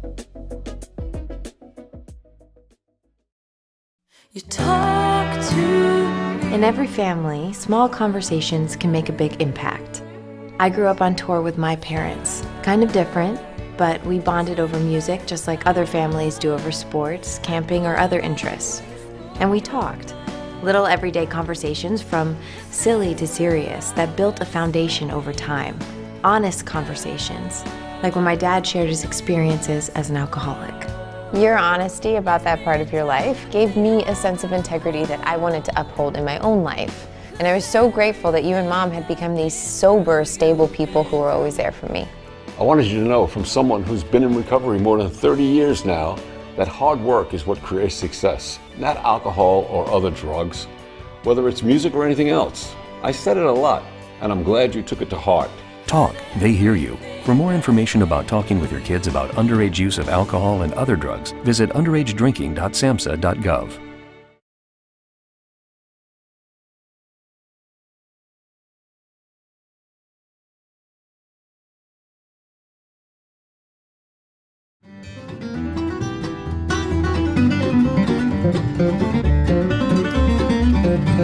Brad Walden and I picking and grinning here in the break. Oh, we just hit another button. A combination of heavy metal and I'm all about bluegrass. Diversity. Kind of fits my music taste, to tell you the truth. All right, John Baggett, a.k.a. your buddy Bag, Sheridan, Wyoming. Sunshine. It's beautiful out there, isn't it? Gorgeous day. It's 54 degrees now. It's going to warm up to about 80, 84. And then we have a front coming through on Monday into Tuesday. Significant. Looks like it's saying like 70% chance of rain. Once it gets over 50%, count on it. It's going to rain. So here over most of the state of Wyoming, too, according to Don Day, the meteorologist. So don't take my word for it. All right, well, before we went to break, I was teasing the fact that I wanted to make sure that we talked about some of the things you guys are doing and some of the things that are coming up. Where do you want to start? So every Labor Day weekend, be the best weekend ever. Wild West Warrior Foundation's putting that on. And so we'll bring in a great group of gals and guys and host our best weekend ever, like we were discussing at the Little Wolf Ranch at Eaton's Ranch. Is Don that King Days. the name of it? Yeah, best weekend ever. Oh my gosh! I thought you were just nope. bragging.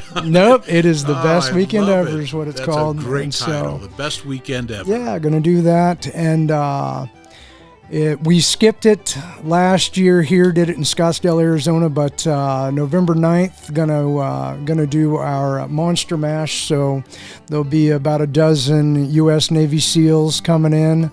We're going to throw them in Lake DeSmet, swim 5 miles, transition out of that into a 100-mile run, incorporate a shooting aspect into it, 45-pound ruck. To raise money for veteran awareness, and that's with the War Tribe Foundation, and that is to pay for the people we previously discussed to get psychedelic retreat fixment at zero cost to them. So that'll be. So is it a donation thing, or it is? They're 501c3. Yep. Is there a standard fee to get involved, or is it up? You say, well, you can donate whatever you want. How do you do that? 100%. You can donate whatever you want. If you want to donate to our mission in the psychedelic therapy realm, wartribe.org, and then for the best weekend ever, wildwestwarriorfoundation.org. Or just call and discuss it and say, hey, because like I said, with the Wild West, we run it like a true nonprofit. We know it takes $120,000 to put that entire event on, get a $5,000 cushion there. Once we get to 125, 130 grand, we cut people off. Hey, give to another foundation that needs it.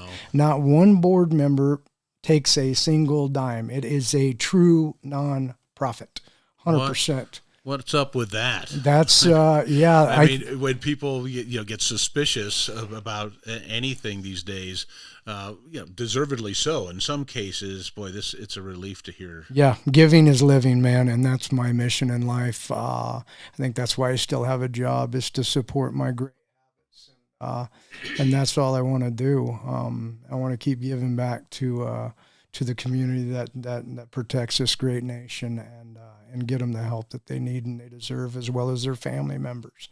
On a regular basis. By the way, this is kind of funny. The parade yesterday, I saw the sign on the side of a what Model T. Model yeah. T. So I thought I'm waving because, hey, it's the guy that's going to be on my show. Sure. I thought, but it was Brad. Yeah. But it was a different Brad. It was a different Brad. It was Brad Thimich and Paul Belt. But yeah. I can imagine worked out great. Looking out there, and there's this because I'm a big guy, and just waving like a maniac. Absolutely. Thinking, oh man, you're going to be on my show tomorrow. Yep. Wrong guy, right name. Dude, right name. You bet. Yeah. I'm glad they were in the parade, and they got some recognition too. Sheridan Media was doing like a play-by-play, and they mentioned it, and I was really, really pleased to hear that. What do you do, the organization do, marketing-wise, branding-wise? How are you getting the word out? Mostly through social media right now. Anytime and I'll put it on blast out there, but you find out a lot when you do have a governmental shift on who's giving from their heart and who's giving for the tax benefit, unfortunately.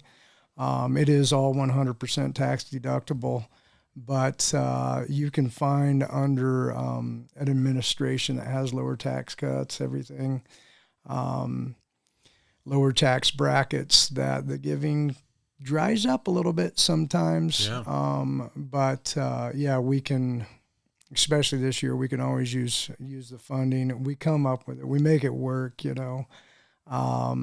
We actually brought the first Gold Star monument to the state of Wyoming, was tasked by Herschel Woody Williams. He was the last surviving Medal of Honor recipient from the Pacific Theater, and he tasked us with that in 2015, and we had that monument dedicated on Jefferson Street, and it resides right here in Sheridan, Wyoming. It's the first Gold Star monument. Where is that? It's just south of the YMCA on Jefferson Street. Patriot Park, Whitney Benefits gave us a park, everything.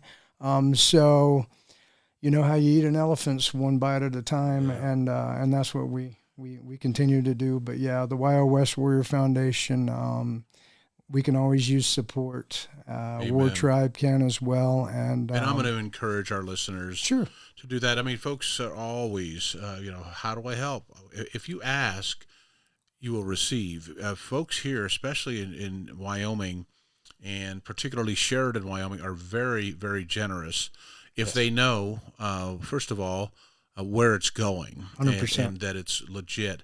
So I'm going to give my number, pop it up here on the board real quick so that people can text me. So during the show or after the show, I'll go to the text and see if somebody wants more information where they can donate or to get involved and volunteer or whatever is needed. And it's 307-278-9598, 307-278-9598. And I wanted to, are you eligible for any grant money? Do you accept, if you can get some grant money, would you do that? 100%. Yes, all day long. We went to the Wyoming's first Veterans Commission meeting early. Unfortunately, the grant cutoff was like 3 weeks out from us being aware of that. So I'll be working on that for next year. But biggest thing with me, out to your listeners, is how can we help? If you know somebody struggling, if you know somebody that could use the best weekend ever, if you know somebody that maybe they're on a stack of medications and this just isn't working, that sit down isn't working, reach out to me.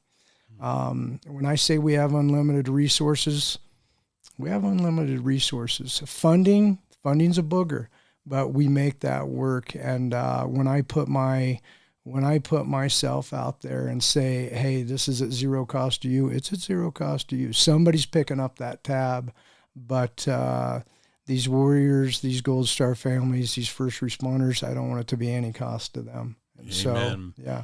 Typically, who does come to you? Is it the warrior, or is it usually somebody, family, spouse? It's all of them. I've got some young ladies that are married to veterans that are going to get fixed on psychedelics the end of this month. What's that like? Tell me a little more about that, about the impact and what needs to be done to help a spouse of somebody who is PTSD and in trouble.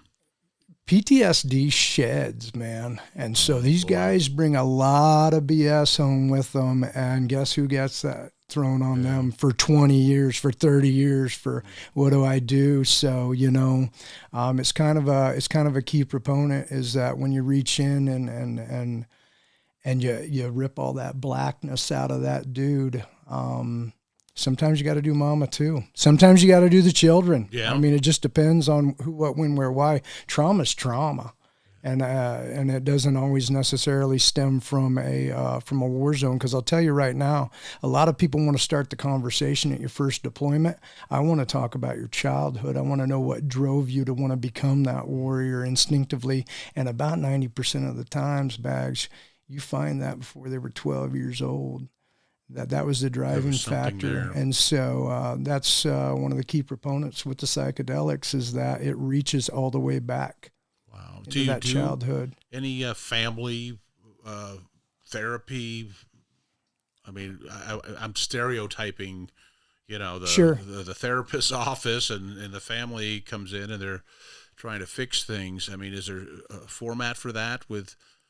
There's, like I said, when I say the resources are unlimited, absolutely. We can get people into a sit-down talk therapy session as a family, as a group.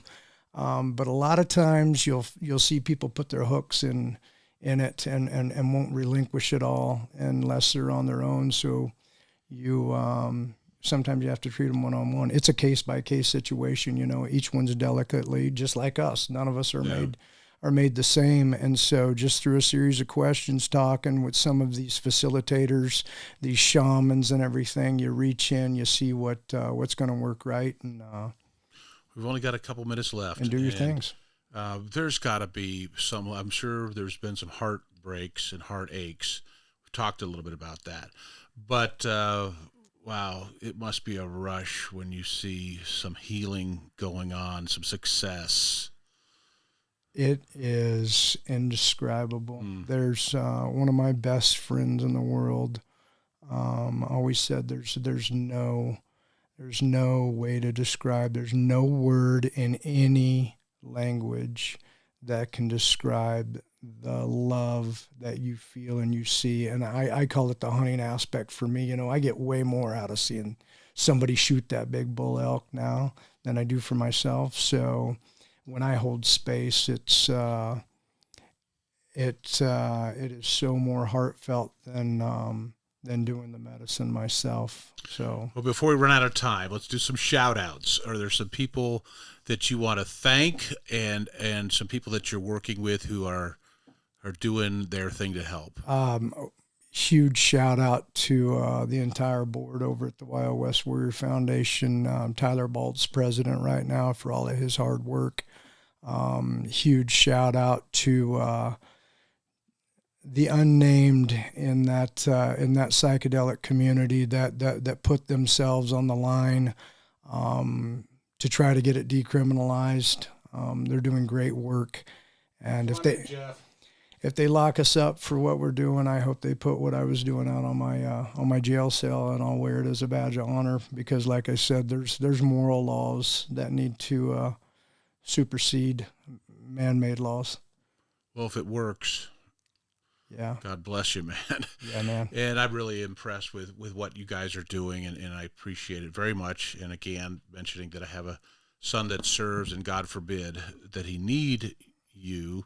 100%. But we're here. So glad we're here. Huge shout out to White for linking us up, you know, to Ryan White. So right on. Well, that's it, dude. It goes fast when you're talking about something interesting, and this is very interesting to me. And that's Brad Walden, the Wyoming West Warriors Foundation. Thank you very much, sir. And we will talk again. I'm going to reach out to you whenever I have some veterans issues to discuss. You're listening to Cowboy State Daily Radio with your buddy Bags. Stay tuned. It's time to take a look at what's happening around Wyoming. From the Cowboy State Daily Newsroom, I'm Wendy Corr. A Crook County prosecutor this week filed 4 more charges against a Moorcroft man accused of touching little girls sexually during church services. This is after 2 more alleged victims have come forward. 64-year-old Charles Massey pleaded not guilty Thursday in Gillette to the total of 9 charges he now faces.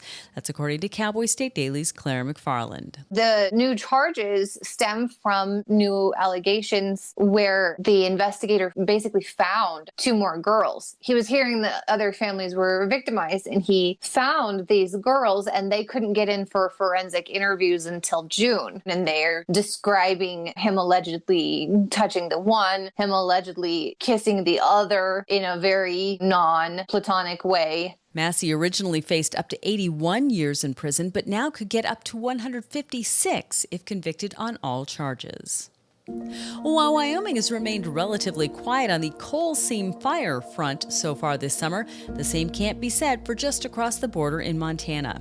There, temperatures are soaring past 100 degrees and vegetation is drying into tinder, creating the perfect environment for smoldering underground coal to become raging wildfires.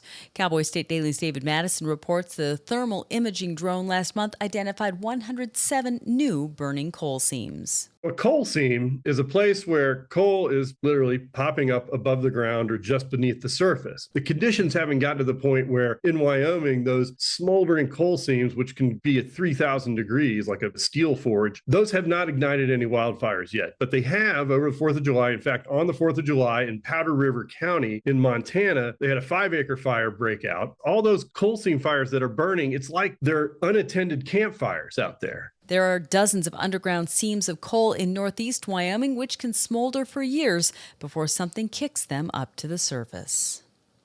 Wyoming rang its newly restored replica Liberty Bell and unveiled an amped-up tour of the restored state capitol on Thursday.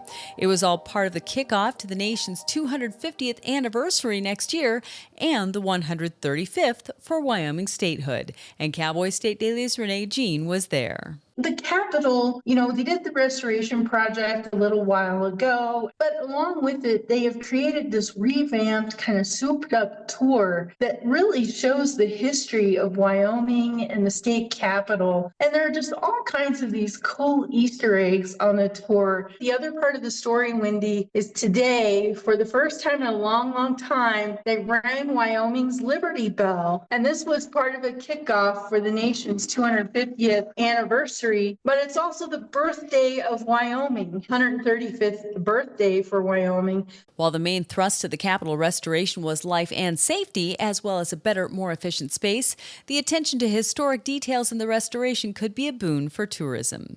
I'll be back with more news right after this. Find expert vascular care right here in Wyoming. Wyoming Interventional and Vascular Associates, or WIVA, is a division of Casper Medical Imaging and is home to experienced subspecialized physicians and physician assistants who provide comprehensive services to treat vascular disease. From PAD and AAA to venous disease, WIVA offers tailored solutions to get you back to enjoying the things you love. Schedule a consultation with WIVA today at caspermedicalimaging.net/WIVA or by calling 307-577-1003. A Wyoming legislative committee voted Wednesday to have one of the governor's agencies scrutinize the legislative branch's staffers and researchers. But Cowboy State Daily's Claire McFarland reports not before state senators argued at length about whether that violates the separation of powers. The Management Audit Committee has this lawful authority to direct its staff to audit executive branch agencies. And Senator Darren Smith on Wednesday was like, we're going to flip this script and we're going to have the Department of Audit, which is under the executive branch, scrutinize our staffers, give our staffers a grade, right? How they're doing performance-wise. And Chris Rothfuss was like, whoa. That's an inversion of the law. And also I'm worried about separation of powers. Why does the governor get to come and root around in the legislative branch and give us a grade on how we're doing? With some minor quirks addressing constitutional and statutory concerns, Smith's motion passed on a 9-2 vote, with the committee's only 2 Democratic members voting against it. And that's today's news. Get your free digital subscription to Wyoming's only statewide newspaper by clicking on the daily newsletter button at cowboystatedaily.com. I'm Wendy Core for Cowboy State Daily.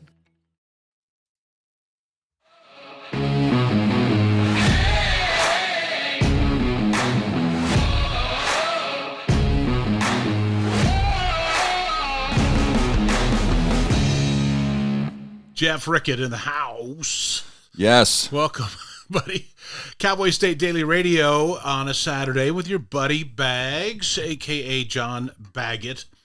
And it's 8:05. It's 62 degrees in Sheridan, sunny, beautiful skies. Cheyenne, 64. And then I always mention Bags, Wyoming. There you go. Why My aunt lives in Bags. I'm gonna I'm here when I go to Bags. I always I have returned. I've got a dollar bill stuck in a ceiling in a bar down there somewhere that says Bags. In the was bar. Here. Yeah, in the bar at Bags, Wyoming. But anyway, ladies and gentlemen, introducing Jeff Rickett, our soon-to-be Sunday host on Cowboy State Daily Radio. I think we're shooting for a week from tomorrow. Perfect. That light a fire to get that equipment all set up, which I can deal. You're seeing kind of what I have. But you've had it in-house studio, so you've done this before. I'm raring and ready to go. All right, as you can tell, the guy's got a radio voice, and it makes me sound like Pee Wee Herman. I doubt it. With that, no, I'm here to tell you.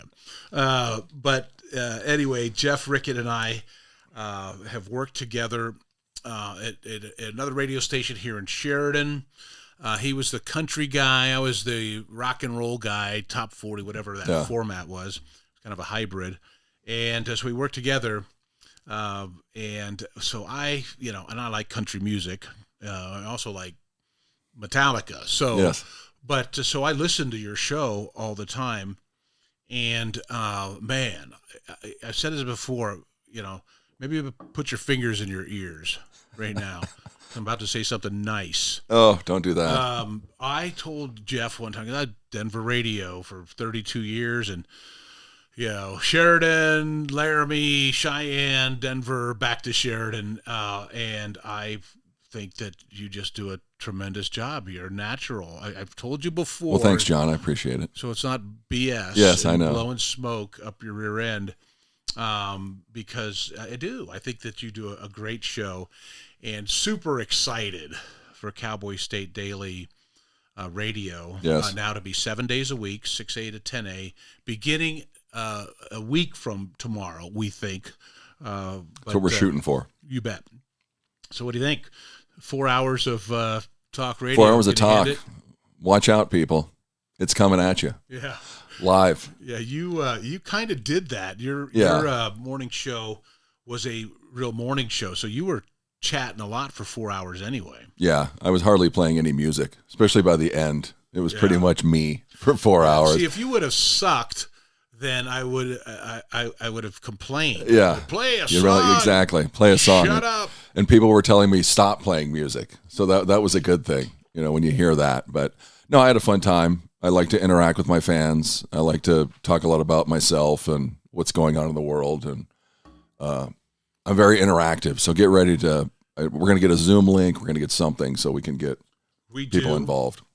We do here. I don't utilize everything that we're capable of, but I do. I get texts in here. Nice. And phone calls. Again, I'm going to pop that up. It goes right over your face. Nice. When I put the boom. Perfect, because I have a face for radio. It looks like a hat. So I've got this caller text, and it's right here on your head and up. 307-278-9598 is the text and call-in line here. Cowboy State Daily Radio, the Saturday version. Sunday, what's that going to be like?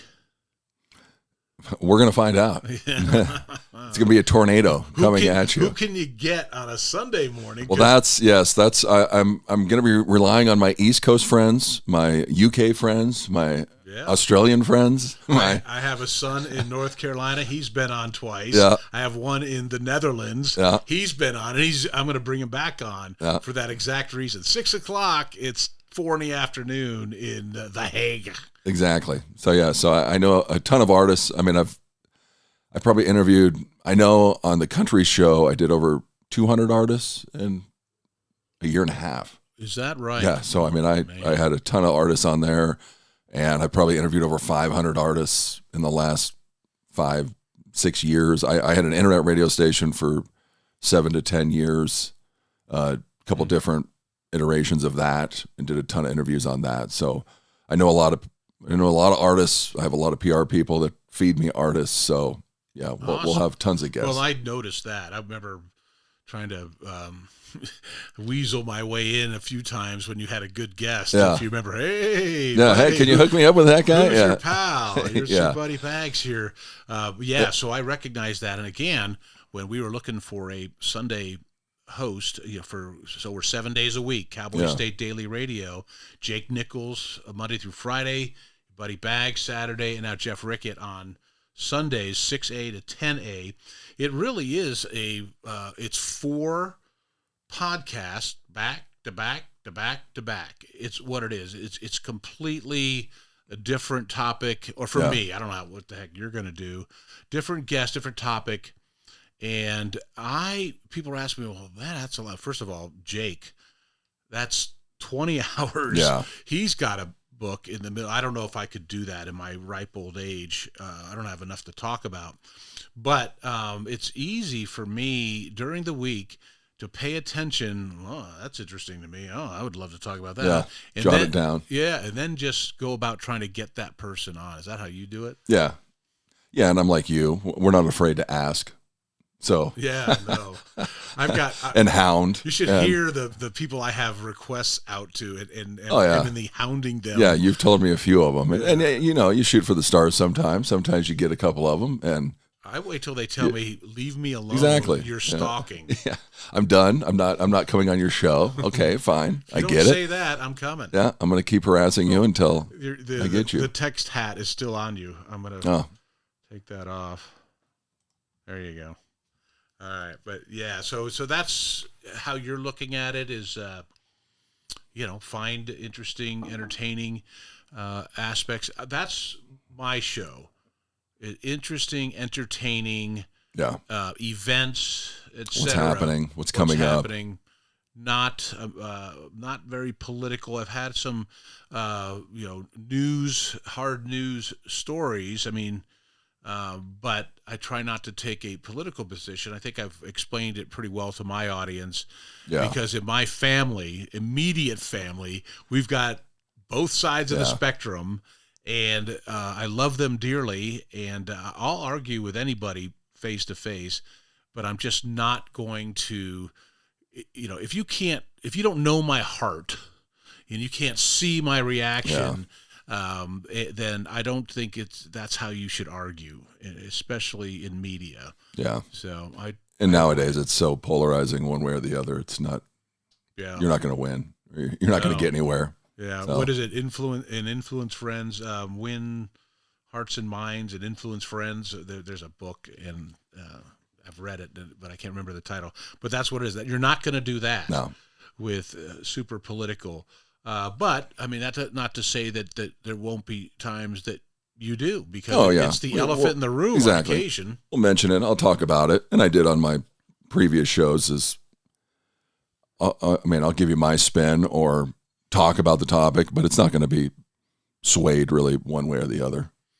Yeah, it's hard to do this day and age because they mix a reporter and a commentator. Yeah, a talking head. Yeah, and it's like, okay, well, I know what a reporter is. Here's what's going on, and I'm describing it to you. Let's keep it like that. Yeah. Now, you give me the option to tune in or tune out if it's somebody whose politics I want to hear and or disagree with, but I've chosen to hear their opinion. So I don't like hearing people complain about that either. They're an opinion commentator. That's their job. Don't get up in arms about it when they do. Yeah, exactly.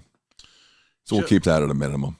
We'll talk about it, but it's not going to be our focus. Yeah, so where do you think I have an idea of where your focus is going to be, because you are a music lover. Yes, I love music. I've been to over 200 concerts. I was at Metallica. We'll have to talk about that. Yeah, so was I. Yeah, so Did you go Friday or Saturday or Sunday? Both days. Oh, you trumped me, man.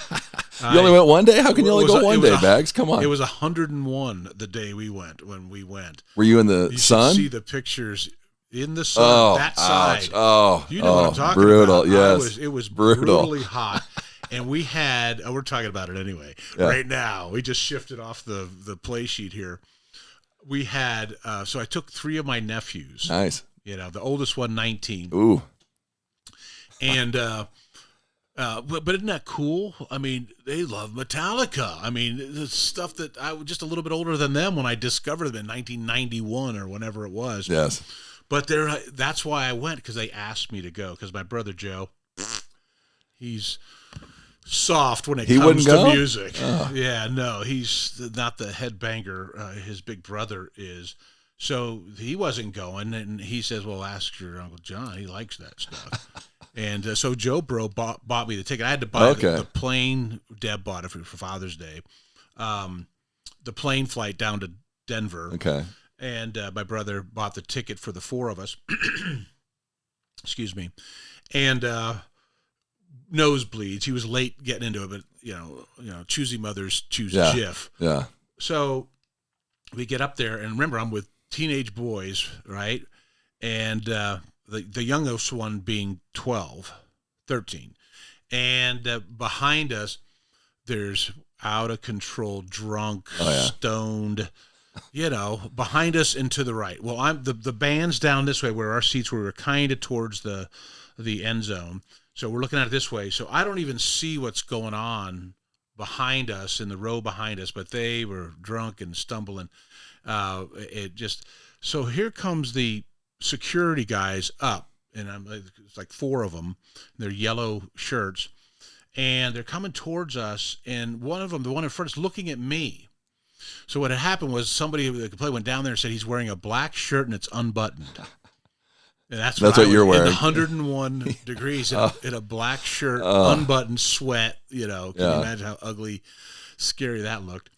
And he's looking at me, and because I know I'm not doing anything wrong. I mean, I am super Uncle John, being cool hanging and out, sober and behaving.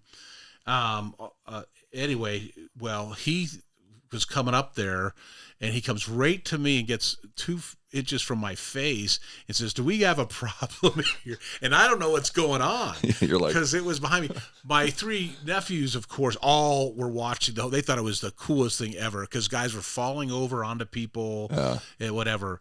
And it was my 3rd nephew leans over and says, "Wrong guy." The look on my face to that security guard must have been priceless. Had no idea what's like. Anyway, so they cuffed him and drag him out of there. Went right there. It's like, you got the full effect. You got the full nice Metallica. Got the concert experience. You betcha. I was very proud of that fact. So how was your show? It was great. we were on the floor, and I went and saw this tour like a year and a half ago in Phoenix, and it was the same thing, but we were on the floor in Phoenix, but I don't know if Phoenix's stadium is bigger because they have Super Bowls and stuff, but the stage, you could walk around it more. And in Denver, you could hardly walk around it because the floor was so tight. Pit? We weren't in the snake pit. We were outside the snake pit. We were on the floor, though. Got it. But both shows? Both shows. So when you're on the floor, it's cool when they're by you. But when they're not by you, they're like 50 yards away from you, and all you can see is like the top of James's head sometimes. You can't even see the drum riser. Like when they first started the first night, you went Friday night? Uh-huh. Well, so you watched Limp Bizkit. So Fred kept saying to you, "Oh, how about you people up in the sun?" You were the guy up there going, "Hey, I'm okay. I'm still alive. I'm still alive. 64 years old and listening Send to oxygen. Limp Bizkit." Yes, send oxygen. I need some nookie. But yeah, so it's good and bad being on the floor. You more want to be. I was like, if I go to Metallica again, I'm going to be like 20 rows up. Because that was ideal. Yeah. On the floor, it wasn't. Well, let me tell you what my experience. The first time I saw Metallica, when I took it was actually a second time, took my son, Alex, when he was a senior. He's 31 now, 32 now. And so he would have been like 17 then. So how long ago was that? Like 15 years ago. Yeah. So Metallica, and it was at the Pepsi Center then. Now it's Ball Arena. So when I got the tickets, they were radio station tickets, and I looked at them and said, these are okay. Because I most of the concerts I've ever seen at McNichols and Pepsi Center, et cetera, they're in the end zone area. They're at the end of the arena. Thing. So, not Metallica. So when I got the tickets, I said, they're okay. We're 8 rows up in the middle of the Pepsi Center, a.k.a. Ball Arena. Yeah. These aren't bad, Alex. I'm taking my son who he's into music like I am, and so we go there, and then as soon as you walk into the main theater, you see that it's in the round, which turned out to be exactly what you're describing. We were 8 rows up, perfect, dead center. I mean, from here to where my pickup is where the band was right in front of us. Of course, they moved around, and sometimes they were on the other side then, but it was the Pepsi Center, so it wasn't mile big. high. They weren't 40 yards away, but the whole concert. So got to take my kid and see Metallica up that close when they were a little younger. We all were, and I certainly was joining the headbanging at that time. Don't anymore. I'm just giving you a heads up because you're a lot younger than me. At 64, you don't headbang anymore. You just don't. I mean, my neck was a little sore Saturday and Monday. I bet. Oh, God, I can't imagine doing it twice in a row. So, but both times you were down on the floor. Yeah. I bet that was cool. It was cool. It was good and bad. When they were close to you, it was awesome. When they were far away from you, it wasn't. All right. Well, when we get back, one of the things you used to do for me is at the other station that we used to be on together. No, you were on the country station. I was on the rock and roll station. But anyway, you programmed my music for me. Yep. When something new came out or whatever, and you'd say, well, Bags, listen to this. It's okay. And we'll put that on your playlist. So I'm curious, never have figured out, this is eye-opening for me that you went to Metallica twice. That was my 10th and 11th time seeing Metallica. See? This is why we need to go to the Mint together and like some truth serum. So, because you quit acting professional around me is what I'm saying. Okay. So I don't know what your taste in music is. I'm finding out now. So when we come back, that's what I want to talk about. Okay. Since your show is going to be talking about it quite a bit. I mean, who do you like? Who do you listen to besides Metallica? And what's your fave? All right, let me get into this break. It's 8:22. Get some more coffee. Yeah, you betcha. You can head out right now, and I'll get us in and out of the break. How's that? Perfect. It's 8:22. Your buddy Bags, Cowboy State Daily Radio. Our guest is Jeff Rickett, soon to be our Sunday host on Cowboy State Daily Radio. We'll be right back. Stay tuned. Wyoming is a big state. There's so much ground to cover, so many stories to tell. But the Cowboy State Daily News team is up to the challenge. I'm Wendy Core, host of Cowboy State Daily Video News. Whether it's politics in Cheyenne, energy issues in the Powder River Basin, or grizzlies in Yellowstone, our talented crew of experienced journalists are out there finding and telling the stories that matter. What's the best restaurant in DuBois? Renee Jean checks it out. What's the most recent Supreme Court decision mean to our everyday lives? Claire McFarland explains. How is the upcoming elk hunting season shaping up? Mark Hines lets us know. Every day, I talk to the reporters who are covering the topics, issues, and people that are important to Wyomingites, and in our daily newscast, I bring you those stories. Tune into the Cowboy State Daily Video Newscast every morning, only on CowboyStateDaily.com. This is the Cowboy State Daily Radio Network.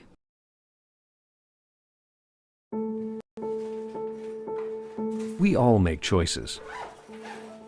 When it comes to alcohol, kids make choices whether to drink or not. Bye, Dad. Bye-bye. Remember, I'm going to Alex's party tonight and sleeping over. Have fun. Hey, have a seat for a second. Remind me about that party again? Alex is just... And adults make choices whether to talk about it. That's true of parents and every other trusted adult in a kid's life. Kids want to know our expectations when it comes to alcohol and other drugs. They want guidance and honest answers to their questions. And it makes a difference when the message is consistent and part of everyday conversations. So talk with your kids and help lead them on a positive path. Because when you talk, they hear you. For more information about talking with your kids about underage use of alcohol and other drugs, visit underagedrinking.samhsa.gov. I don't think many kids in my son's school even do it. He makes fun of his friend who vapes. He would never try it. She's into soccer. She's on the honor roll. She's just not the type. No way. No way. No way. No way, my kid would never vape. Get your head out of the cloud. Today, nearly 8,000 kids will start vaping. Maybe even yours. Learn about the dangers at talkaboutvaping.org.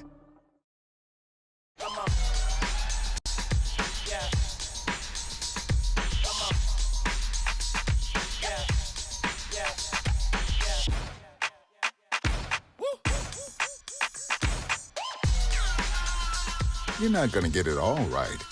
Just make sure you nail the big stuff, like making sure your kids are in the right seat for their age and size. Get it right at nhtsa.gov/the-right-seat.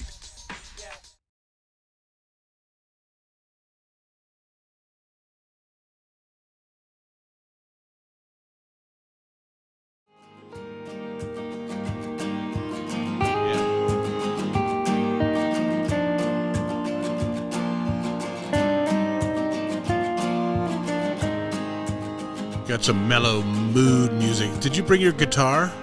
No. Because I don't have one. Yeah, Tris Munsick's coming on. He's bringing his. I think. You think? You hope. If Tris is listening, Tris, and he's going, I didn't bring a guitar. What? You're going to pay me to play? Give me a break. Great guy. Tris Munsick is in the next hour. Live in that chair. Just barely enough room to get him and his guitar in here. He's going to be tight fit. This is our... Tris is a great guy, though. Yes, you're dead on. Great dude. Yeah. And I love their music. And the Innocence. I want to find out why they're the Innocence. Is he guilty of something? Does that make Tris is guilty, yes. Yeah. I don't get it. He's guilty of being a good... Well, we'll find out. That's the kind of investigative radio I do. I don't know what you're going to be doing on Sunday. By the way, if you haven't heard, Jeff Rickett's going to be hosting the 7th day. The 7th day. Yeah, of Cowboy State Daily Radio, 6 to 10 on Sundays.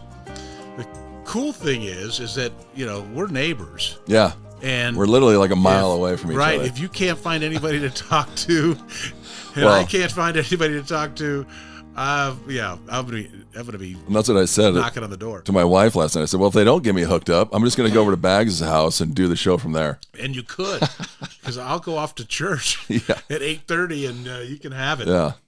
But you've got to entertain Waylon while you're here. That's all right. Heavy responsibility. Waylon, the 100-pound yellow lab.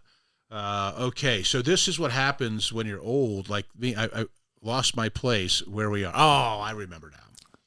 Okay, first of all, Jeff and I, if we sound familiar with each other, because you saw how respectful I was in the first hour with my boss of 27 years. Seriously, dude. Yeah. Did I mention the studios at the Radio Taj Mahal in Denver, the iHeartMedia, and they have a huge operation in Denver called the Lee Larson Studios. Oh, wow. Yeah. He was like, this woman that I worked with made this statement. And so Lee came back. He retired, and but he showed up at work one day, and they had a party like a year or so later. Hey, Lee's here. And everybody came and, was, standing around. And one of the gals came up, won't mention her name, but it was so exact money on. She comes over, she goes, Lee's here, isn't this great? You know what it's like? He says, I feel like crawling up on Lee's lap and sucking my thumb. And all of us, 10 of us all said, yeah, he's the man. We called him, Kenny Marks, buddy of mine. He was promotions director and stuff down there. He coined the phrase, and everybody used it, the man. Yeah. You got to go, the man wants to see you. Hey, did you hear the man said this? And everybody knew who we were talking about. We didn't even use his name. Wow. Because he was the man. Anyway, he was the man. I was just tickled that he agreed to come on. Is he in Denver? At 6 o'clock. He's in Denver. So he got up and he got up. Wow. Well, he gave me a little hard time about that. I told him I thought we were all radio guys. Yeah, come on. You got to be up at 5 every day. Exactly. And he's like, yeah, Bags, I've been retired a long time. But he said yes, so that's nice of him. Anyway, so I feel like I got to go to the principal's office after this show, which I did end up in his office. Yeah. I'm not going to say this incident on the air, but I'll tell you when the show's over, and you can tell me if you think, yeah, I think you could get away with saying that on your show.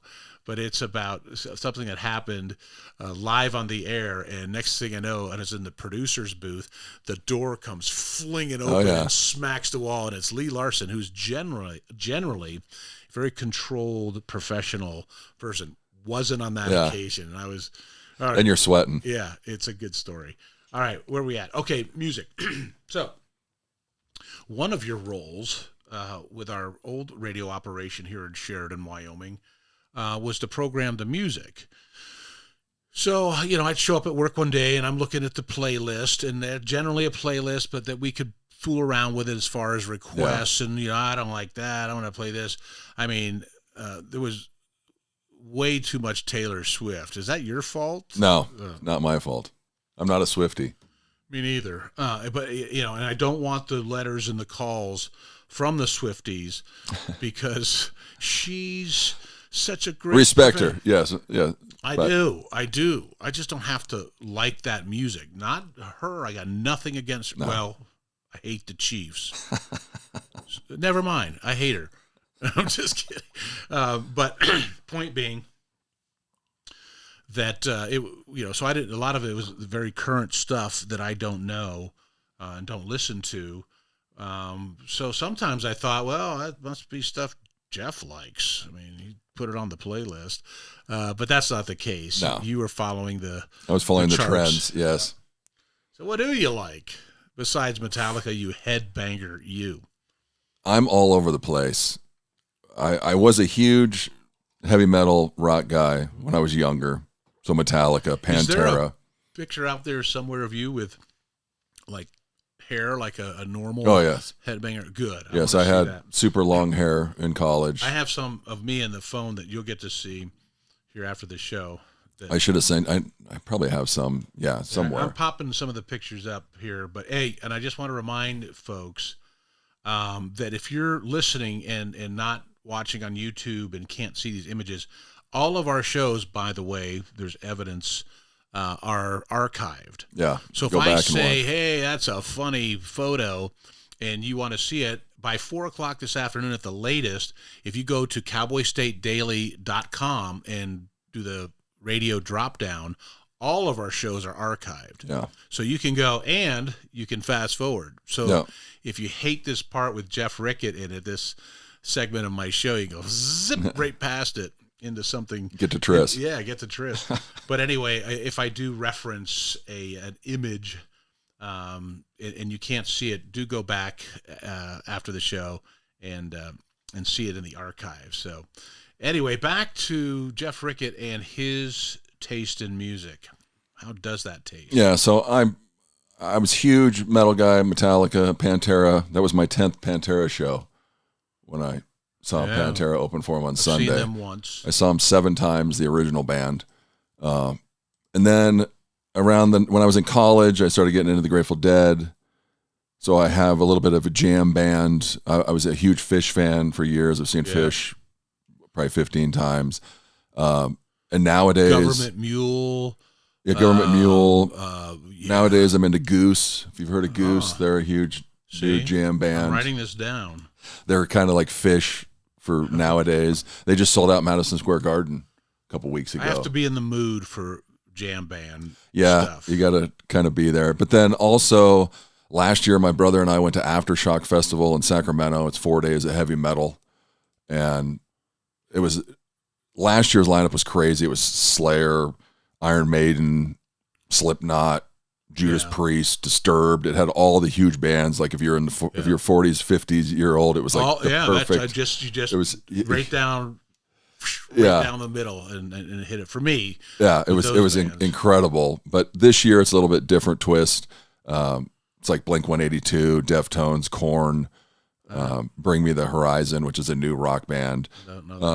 But so I'm all over the place. This band called Dayseeker, including Abbey Road, apparently. Yes, including Abbey Road. I've walked on the real Abbey Road. And that's the family. Yeah, we went to London. My kid took a class in London a couple years ago, and when he got done, we went out there and saw him. And I went to. I think I sent you a picture. I'm in Paris at Jim Morrison's gravesite. That's what that one is. Yeah, that's pretty cool. I've not done that. I was in Paris for literally less than 24 hours. My family was there for like a week before I got there. I flew in at 7 o'clock in the morning. I left Sheridan at like 5 o'clock in the morning, traveled for 26 hours, got to Paris at 7 o'clock in the morning. I hadn't really slept. I got there, told my brother-in-law, I was like, get up, let's go. We're going to go see Jim. That's all I wanted to do in Paris was go to Jim Morrison's grave. That's pretty cool. And the cemetery he's in, if you want to see something cool, go look up the cemetery he's in. It's like New Orleans. It's the craziest cemetery. There's, I don't know what you call it, but there's like people buried on top of people. It's like whole families. You'll go walk past and it'll say like 7 people's names and they're all buried in like this tomb or this grave site.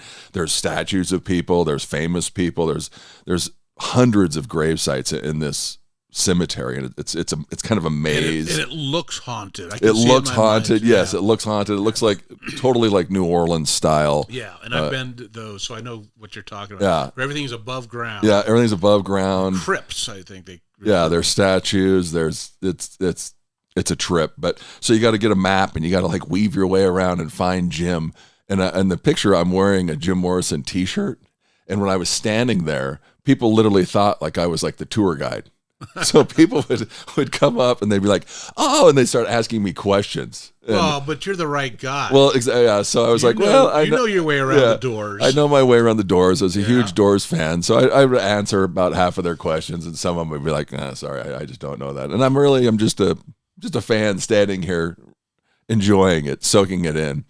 But that was, that. So I mean, I'm all over the place. I was on the country radio station, but I'm not really a country guy. Tanner Usray, who's coming to Billings next month, he's a new artist that I like, and I'm actually going to go see him. But yeah, so I'm big in the country now, but it is definitely the outlaw. It's the Sturgill Simpson. Yeah. It's the Cody Jinks. It's the Jamie Johnson. It's definitely not middle of the road hick hop. No. That I'm into. Some of it is good. I mean, I say like Tyler Childers, I'm a big fan of his, and he crosses over both from outlaw country and to mainstream country. But a big, my dog's name is Waylon, literally Waylon Jennings Baggett. I've had a Bocephus Labrador as well. But then I had Angus, who, may he rest in peace, a couple years ago now. He was Angus of Angus Young fame. Yeah. So that's the crossover that I make with my music. Yeah. Now, this is my message for folks who love country music and hate rock. Well, we just all sat at the rodeo last night, and virtually every horse, every bull that comes out of that chute ain't coming out to Loretta Lynn. No. They're coming out to Metallica, and they're coming out to metal, baby. Yeah. So I just kind of tease. And I do think a lot of cowboys they're metal fans. They like rock and roll, baby. Hit it hard. But anyway, go ahead. I was interrupted you as far as your music tastes. Yeah, no, I like a lot of stuff. Oh, I just turned your mic off there you so go. I could cough. There you go. That's how good I am at this. That's how he rolls. But yeah, I mean, there's this band from Australia called King Gizzard and the Lizard Wizard. So if you want to, they've been around like 10 years. I think they are on their 28th album.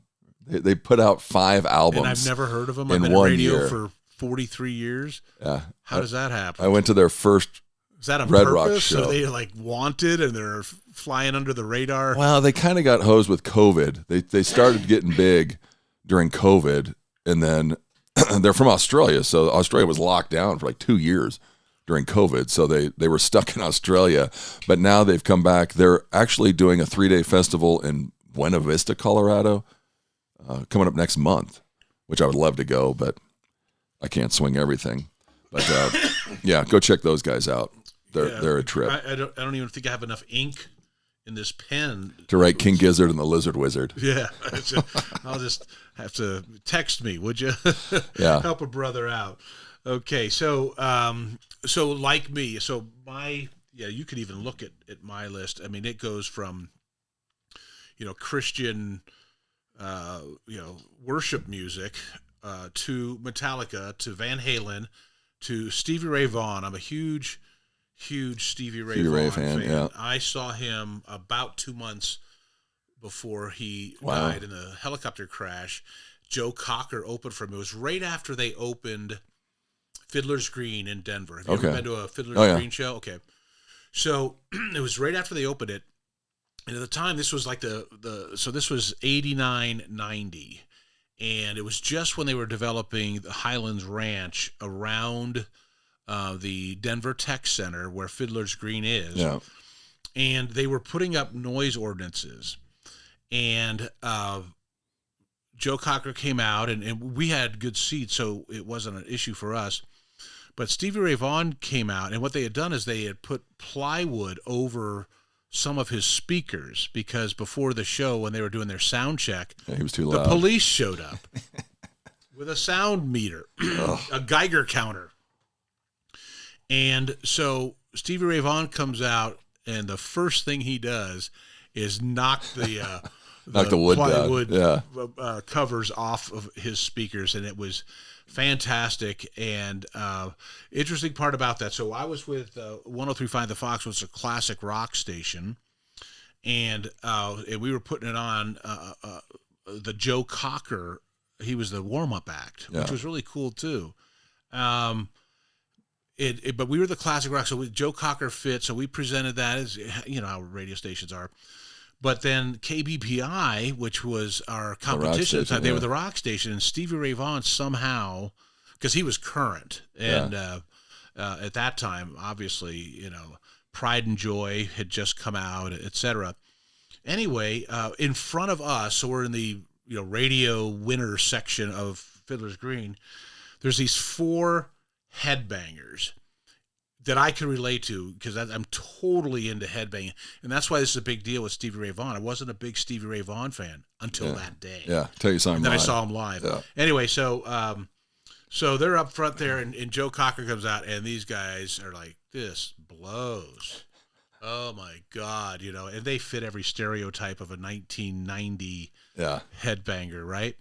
And so they turn around. And I said, hey, guys, take it easy, because they're getting ready to leave. They're packing their stuff up to leave after Joe Cocker, because they hadn't even heard of Stevie Ray Vaughan. Yeah. And I said, hey, I've heard this guy's guitar, man. I think it's going to be really good. I could be stupid. You like guitar, right? And they're like, oh, of course, we're headbangers. We dig that stuff. I said, you better not leave then, because, check out Stevie Ray Vaughan. Yeah. Then Stevie came out and did what he does. Yeah. And we turn it around, half the show high-fiving me.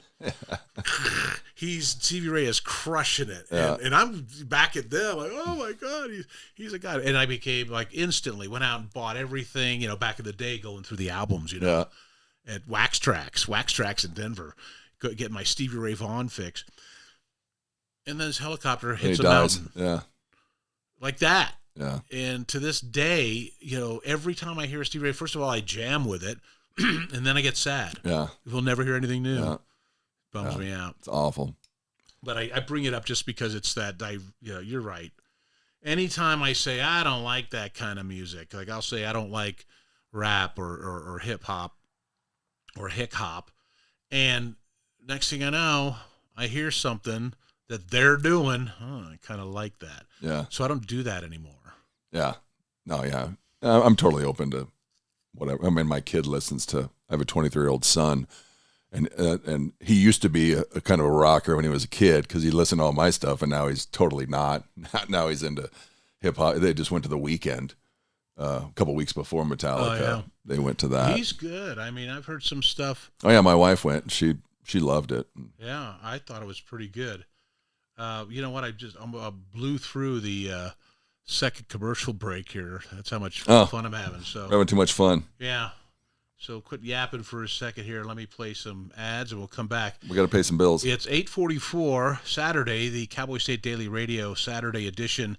Talking to the Cowboy State Daily Radio Sunday edition, soon to be. Jeff next Rickett, week. Next Better week. be. Yeah, you get that all the equipment set up, and we'll rock and roll. So we'll be back after this on Cowboy State Daily Radio with your buddy Bags. Want to stay in touch with what's happening around Wyoming? I'm Wendy Core, host of the Cowboy State Daily video newscast. From Mountain View to Upton, from Jackson to Cheyenne, our reporters are out there finding and telling the stories that matter. Every day, I talk to the talented journalists who are covering the topics, issues, and people that are important to Wyomingites. And in our daily newscast, I bring you their stories. Tune in to Cowboy State Daily video news every morning, only on cowboystatedaily.com. Wyoming is a big state. There are so many stories to tell, and here at Cowboy State Daily, we pride ourselves in bringing those stories to you every day. I'm Riley Strand, videographer and production assistant for Cowboy State Daily Video News. Every day, host Wendy Core and I talk to the experienced journalists who are covering the topics, issues, and people that are important to Wyomingites. And in our daily newscast, we bring you their stories. Tune in to Cowboy State Daily Video News every morning, only on cowboystatedaily.com. You're listening to the Cowboy State Daily Radio Network. Who can you turn to for news you can trust? Your local TV and radio broadcasters. You trust us to keep you safe during times of crisis and to deliver the weather, sports, and entertainment you rely on every day. We bring you the facts you need to make decisions that matter. And as misinformation floods social media, you can trust your local stations to deliver the truth. Text TV to 52886 and tell Congress you rely on your local stations for trusted news. You handle the healthcare, we'll handle the marketing. In need of a spark for marketing your medical practice? Loom Studio provides creative and strategic healthcare marketing that illuminates the path to bigger and better experiences for your business and your patients. We specialize in branding and design, social media, website design, SEO and SEM, not to mention content creation, public and media relations, and marketing metrics to ensure you're getting results. If you're looking to increase your patient engagement and retention, enhance your community impact, and streamline your marketing efforts, our team is ready to help you achieve your goals. Contact us today and learn more at loomstudio.com.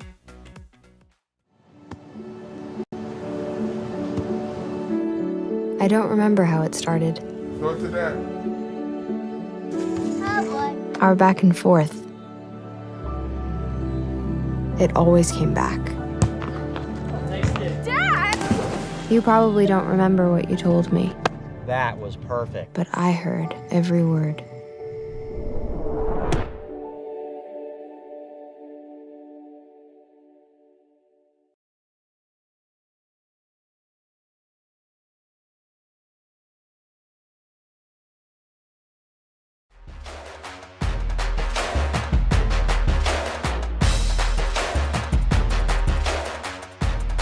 Just two old radio guys doing radio stuff. It's streaming and broadcast. We're a hybrid. Yes, we are. I think it's the new direction. Oh, yeah. Not just streaming, not just broadcast. All the above. Satellite? Are we on that? I know you catch us the different ways people listen to us. So if you're in Torrington, Cheyenne, or Jackson, broadcast radio. On the radio.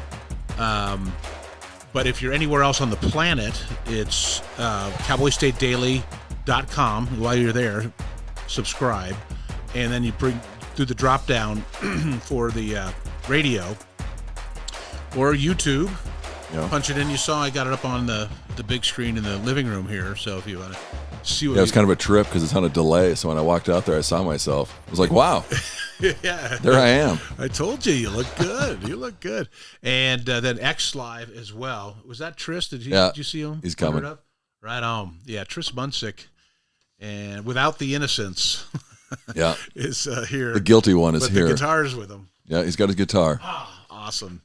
Love that guy. Love having talented people in here on occasion. No offense. Yeah. Hey, that's a joke. You know how I feel about you. I think you're awesome, and this show is going to be fantastic.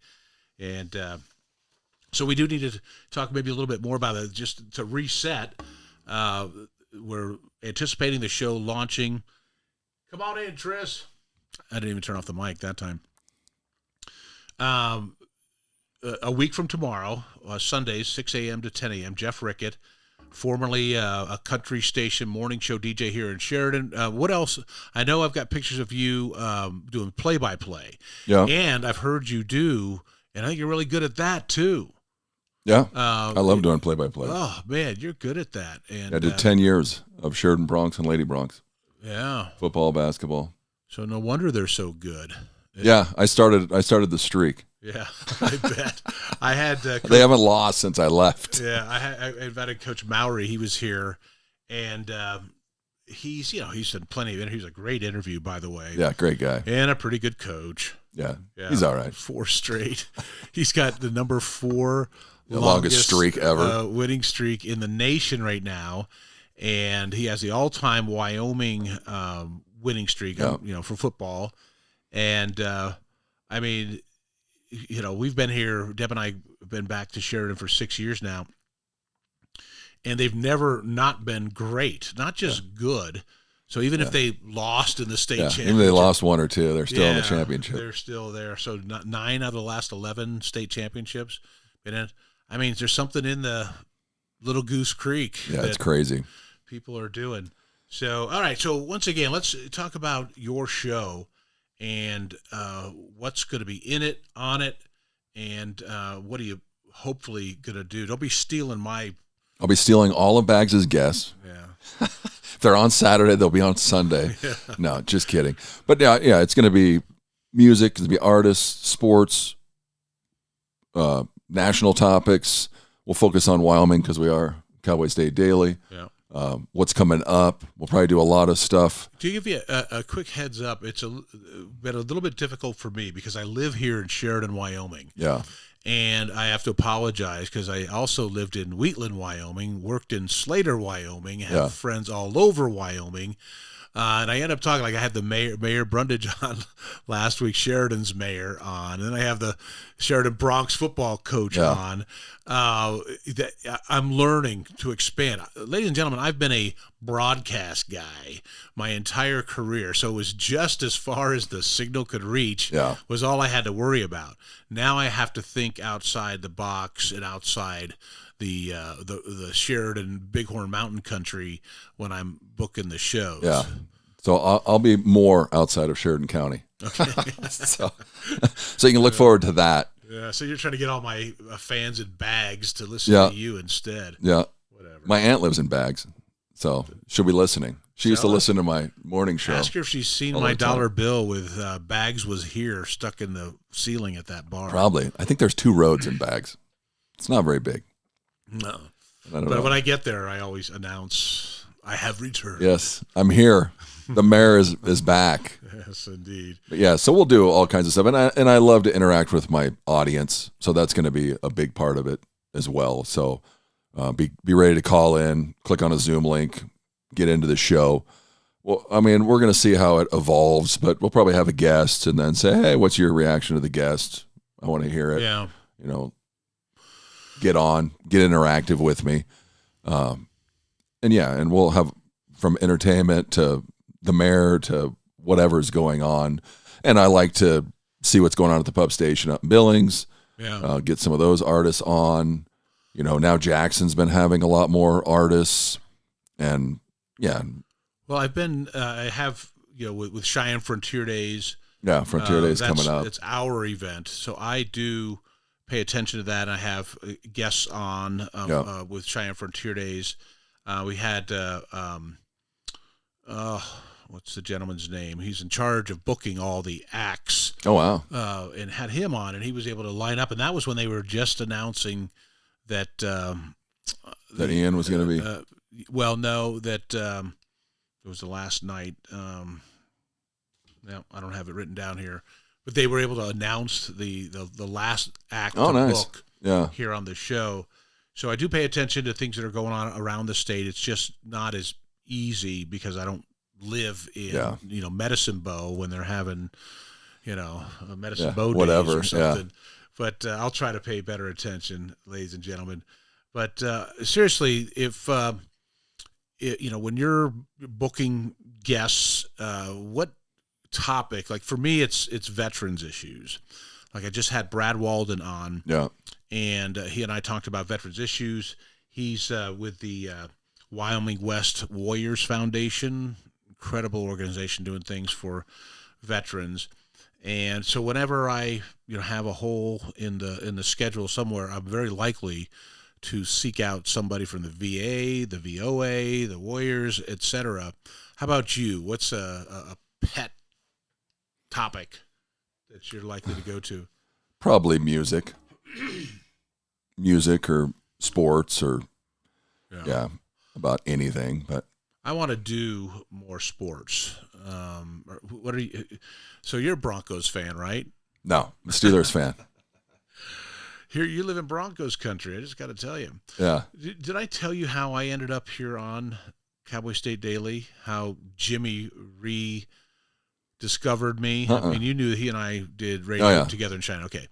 Well, I just posted something on Facebook about how torn I was about Josh Allen and the Buffalo Bills, and they were getting ready to play the Broncos. Yeah.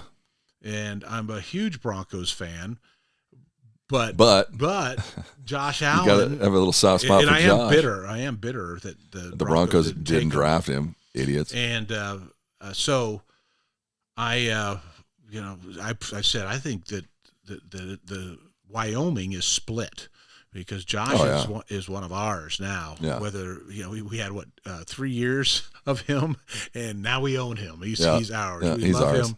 Love him. And I said earlier, I'm trying to get him on the show.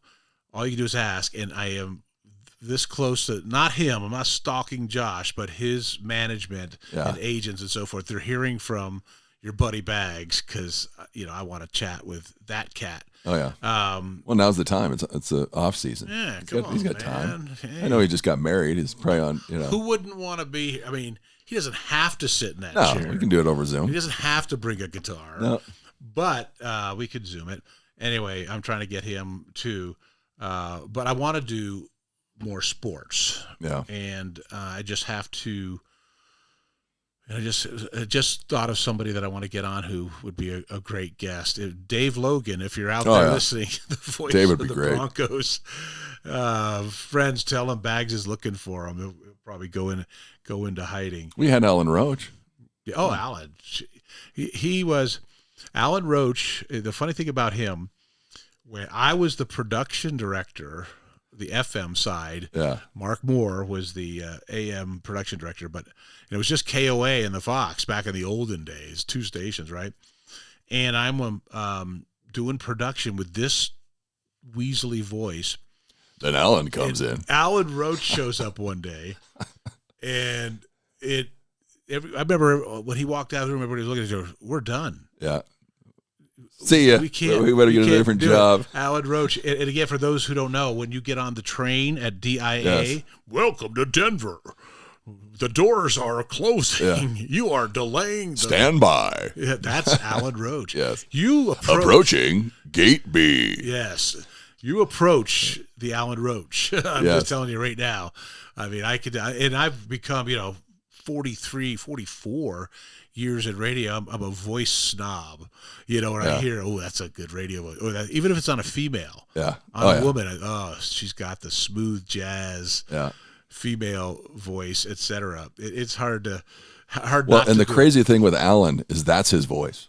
He's not portraying. He doesn't all of a sudden click and he's like, "Hey, it's Alan Roach." And that's his voice. Do that.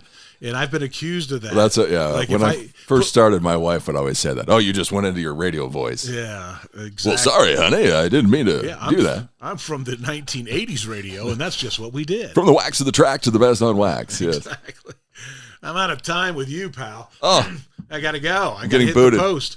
Right Sunday. On. Hopefully next Sunday. Jeff Rickett. 6 a.m. to 10 a.m. Cowboy State Daily Radio. Hey, stick around.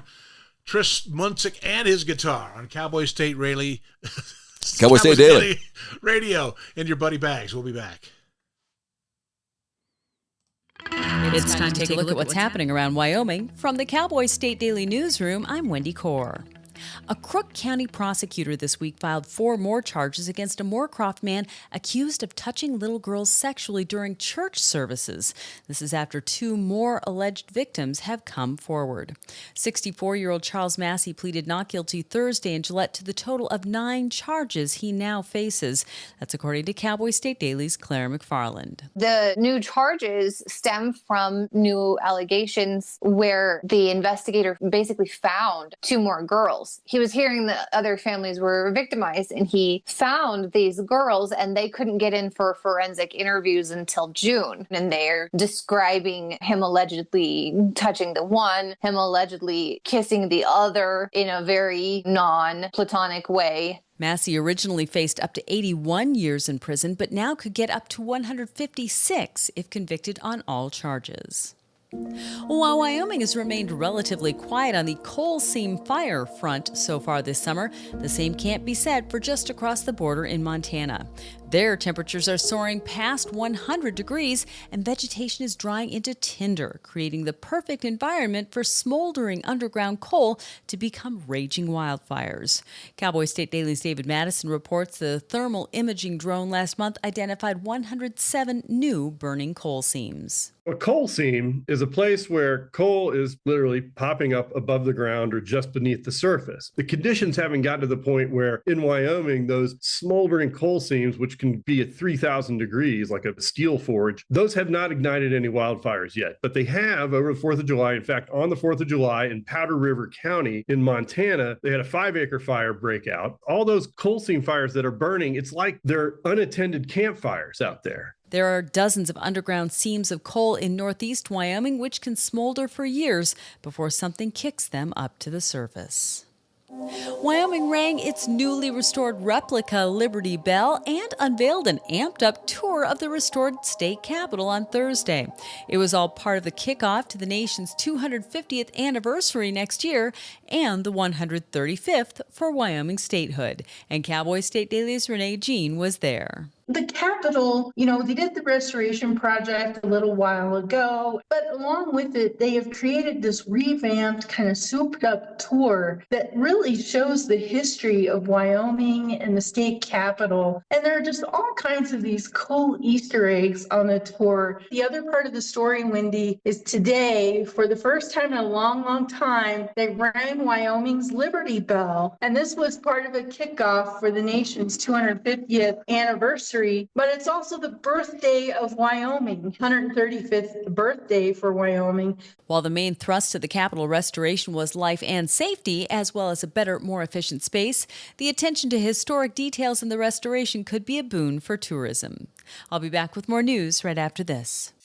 Find expert vascular care right here in Wyoming. Wyoming Interventional and Vascular Associates, or WIVA, is a division of Casper Medical Imaging and is home to experienced subspecialized physicians and physician assistants who provide comprehensive services to treat vascular disease. From PAD and AAA to venous disease, WIVA offers tailored solutions to get you back to enjoying the things you love. Schedule a consultation with WIVA today at caspermedicalimaging.net/WIVA or by calling 307-577-1003. A Wyoming legislative committee voted Wednesday to have one of the governor's agencies scrutinize the legislative branch's staffers and researchers. But Cowboy State Daily's Claire McFarland reports not before state senators argued at length about whether that violates the separation of powers. The Management Audit Committee has this lawful authority to direct its staff to audit executive branch agencies. And Senator Darren Smith on Wednesday was like, we're going to flip this script and we're going to have the Department of Audit, which is under the executive branch, scrutinize our staffers, give our staffers a grade, right? How they're doing performance-wise. And Chris Rothfuss was like, whoa, that's an inversion of the law. And also I'm worried about separation of powers. Why does the governor get to come and root around in the legislative branch and give us a grade on how we're doing? With some minor quirks addressing constitutional and statutory concerns, Smith's motion passed on a 9-2 vote, with the committee's only 2 Democratic members voting against it. And that's today's news. Get your free digital subscription to Wyoming's only statewide newspaper by clicking on the daily newsletter button at cowboystatedaily.com. I'm Wendy Core for Cowboy State Daily.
in our lives that aren't family, but man, getting together with your family and being able to play music together, and that's always just kind of been the thing that we do in our house. Growing up it was, and even now we'll go out and if we get the excuse to play together, we'll do it for sure.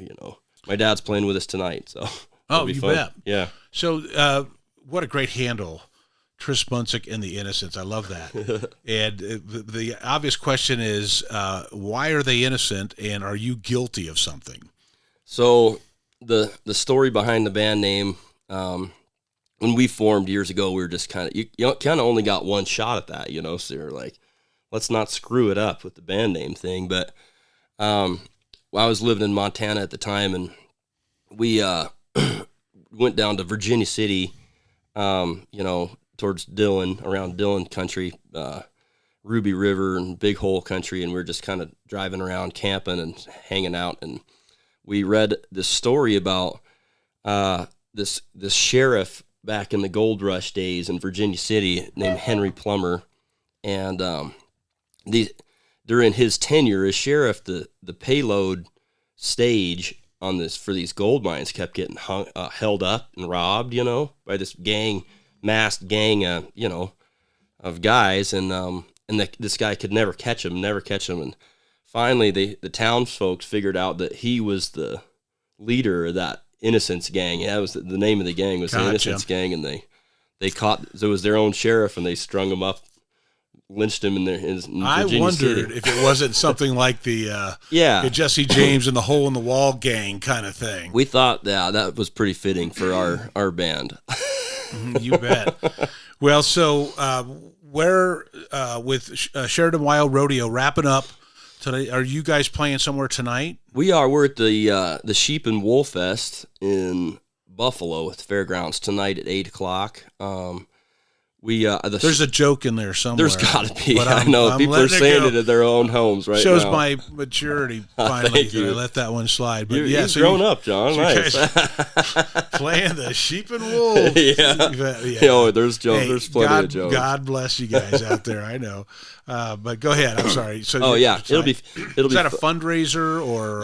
I think that it's an annual thing. It moves around the state to different communities, kind of where there's a lot of sheep ranching going on, around Baggs or Pinedale or Evanston. Baggs?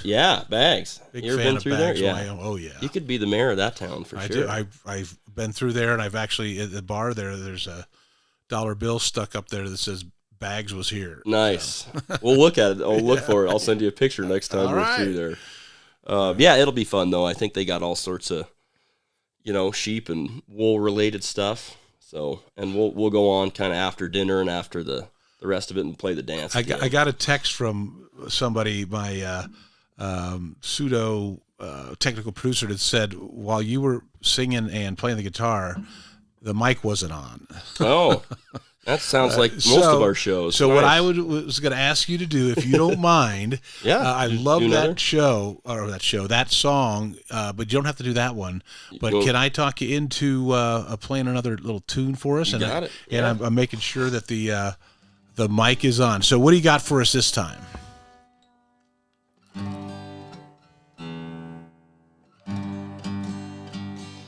This is a tune.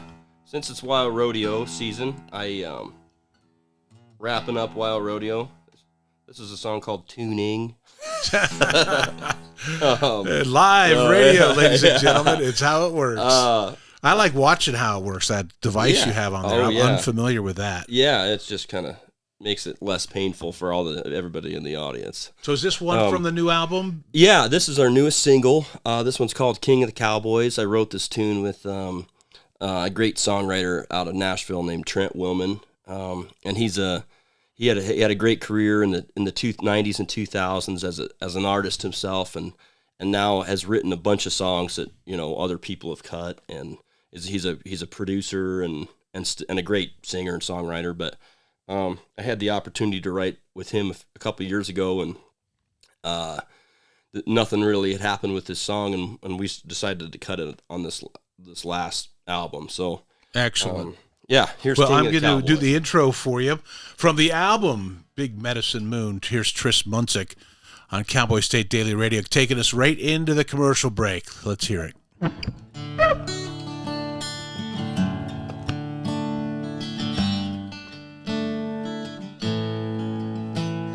He's holding court with his crown and his seven.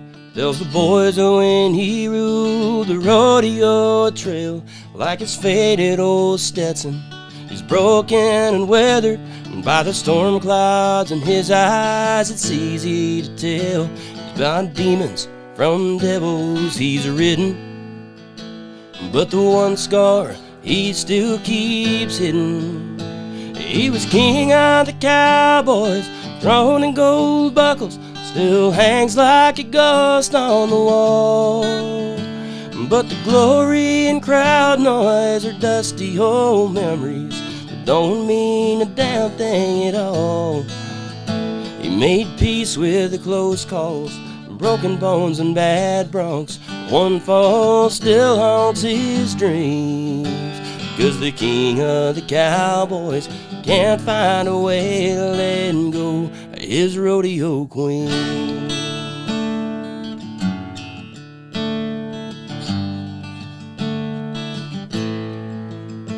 Jeannie Mae was his treasure, but the castle he promised turned out to be trailers and run-down motels. She made a hand with horses, a home on that highway. The truth is, even angels can only take so much hell.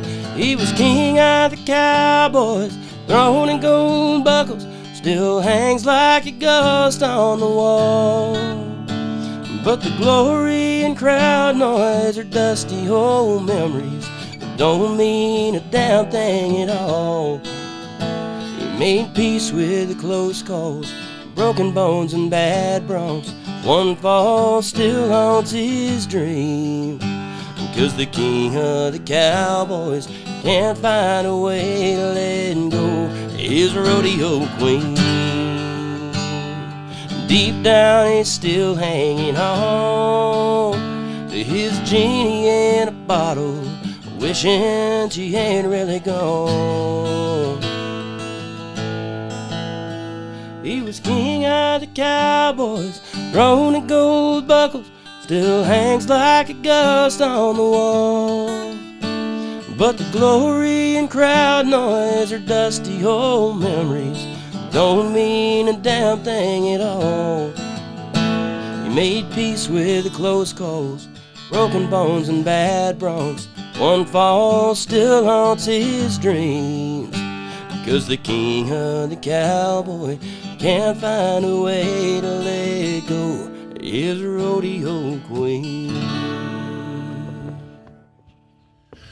Boy, you Munsicks, I tell you, you can tell a cowboy Western story. You do it naturally. All right. When we come back, I want to talk a little bit about the Von Trapp family singers. Okay. You Munsicks, and where all that comes from, and how and who. And anyway, I suppose there's a parent involved there somehow with how talented you cats are. All right. We'll come back. Tris Munsick of Tris Munsick and the Innocence here in a little studio, Cowboy State Daily Radio on a Saturday with your buddy Bags. We'll be back. From Yellowstone to Devil's Tower, the Bighorn Mountains to the Teton Range, Cheyenne to Sheridan, Rawlins to Ralston, Cowboy State Daily Morning Show covers the state like no other radio show or podcast. We love Lovell. We're eager to share the stories of Story, Will Crow About Crowheart, and Yodel Over Yoder. Whether you make your home in Sweetwater, Chugwater, Powder River, or Green River, the Cowboy State State Daily Morning Show will make you feel right at home. Jeffrey City, Atlantic City, we see you. Little America, Big Piney, you're on our radar. Howdy, Wapiti, Meeteetse, Shoshone, 10 Sleep, good morning, welcome, Torrington, Riverton, Wheatland, Lusk, Lingle, Lander, Timber, Casey, Kerwin, Moorcroft, Mountain View, Moose, Fort Bridger, Fort Laramie, Fort Washington, Canada, Hudson, Hewlett, Dayton, Daniel, and DuBois. We are east of Weston, west of Midwest, north of Newcastle, and south of Sundance. Border to border, we love Wyoming and every one of its communities, bar none. This is the Cowboy State Daily Radio Network. Meet Norm. He lives with anxiety, but with the help of this latest innovation from Be Normal, he can be normal, just like everyone else. With the swipe of a finger, you can project happiness, confidence, machismo. Why settle for being real when you can be normal? The Normal Maker. New from Be Normal. This item doesn't really work because there's no such thing as normal. We're all different. What we like, how our brains work. In fact, 1 in 5 of us live with mental illness. Don't filter who you are. Start by talking to someone you trust. And remember, there is no normal. Nestled between Casper Mountain and the North Platte River, you'll find the heart of Wyoming. With a bustling downtown centered around our outdoor haven, Casper is for adventurers, freedom seekers, and rule breakers who find beauty off the beaten path. So if touchable history, a vibrant community, and uninterrupted outdoor recreation define your travel itinerary, allow us to welcome you to the one and only Casper, Wyoming. Plan your trip at visitcasper.com. Love is a lesson that doesn't end. It knows no conditions, so you better buckle in. Love keeps you on your toes. It never stops, only grows. Love isn't easy. It's a commitment, especially when they're being their most resistant. Love is being prepared for the journey ahead. Love doesn't let any concerns go unsaid. Love is finding the right seat so you can take a breath. But remember, love isn't lax. It always double checks. Check that your kids are in the right seat at nhtsa.gov/the right seat. Love protects. As we head through today and the upcoming weekend, it's a forecast I think a lot of you are going to like. Statewide, it's going to be pretty warm with a mix of clouds and sun. 70 and 80 degree temperatures will be found across the state. Occasionally, some thunderstorms will pop up. We're calling these garden variety showers and storms. They won't be widespread, but near the higher terrain, an afternoon shower or thunderstorm or two is going to be a possibility. After the weekend, changes are coming. Next week, we have a strong cold front coming in Sunday night and Monday. Monday and Tuesday will bring cooler temperatures. Showers and thunderstorms are going to be possible. Monday could even bring some severe thunderstorms to far eastern areas of the state. But the forecast for the rest of the week and the weekend looks great. But do be ready for those changes in the weather early next week.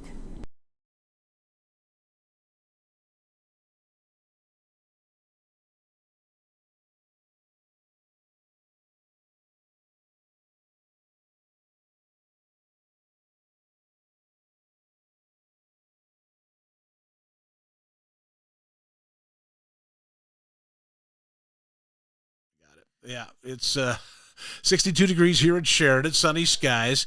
We've got obviously the last rodeo of rodeo week here in Sheridan, the Sheridan Wyo Rodeo. And you're performing where again tonight?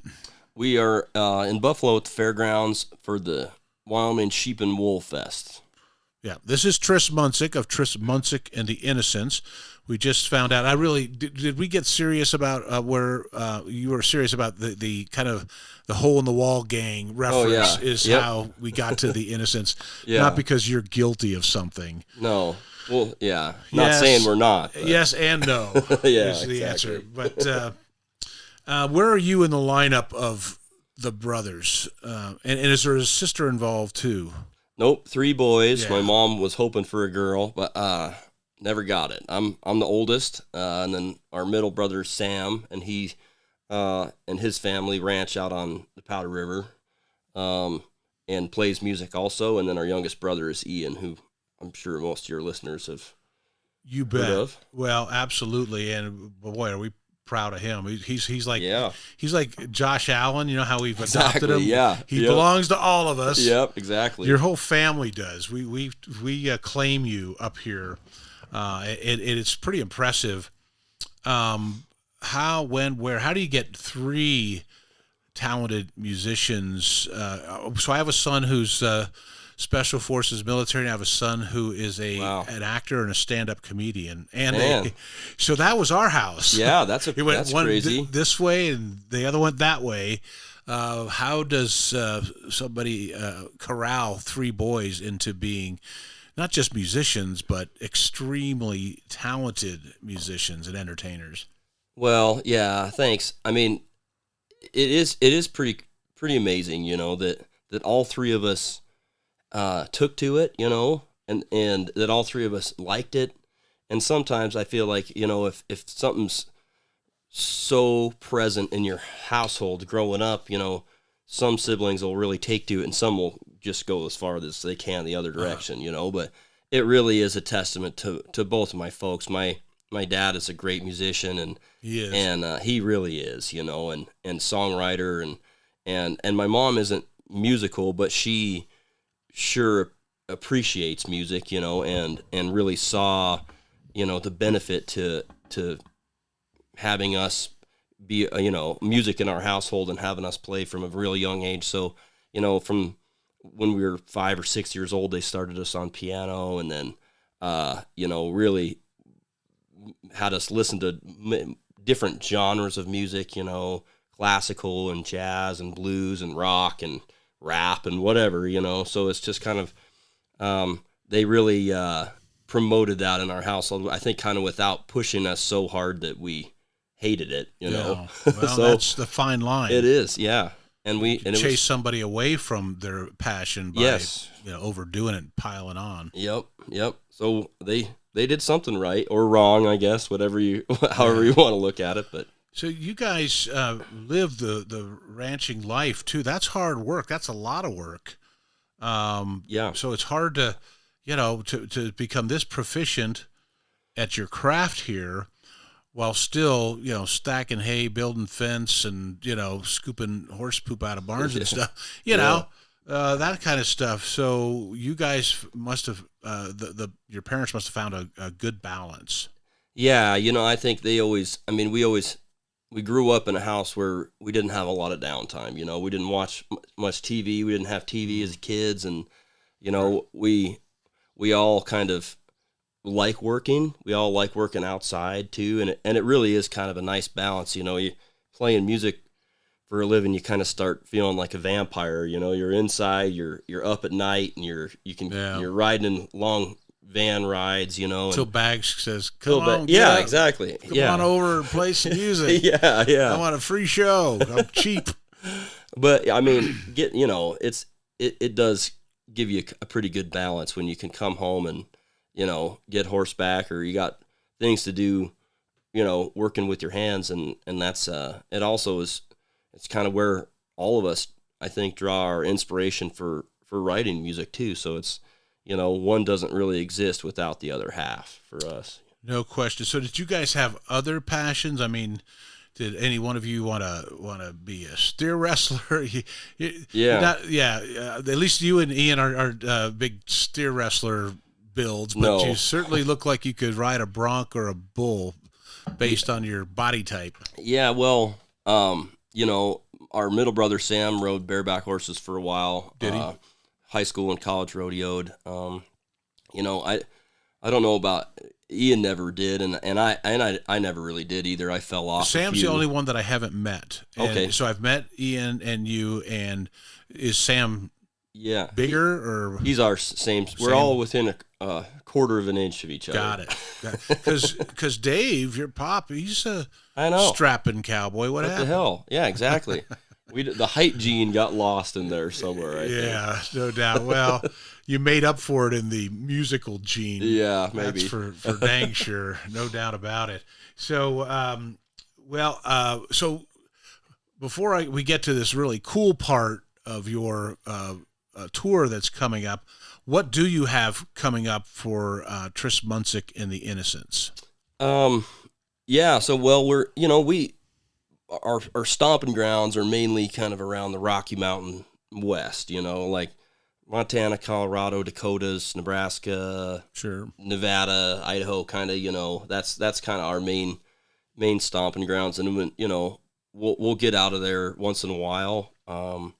But we just have a busy summer, and we're working on the place too, so it's there's not a lot of sleeping ranch, right is that now. What you're talking about? And my wife and I run a place outside of Big Goose, just west of Sheridan too. Gotcha. So, there's not a lot of downtime right now. You can sleep in February.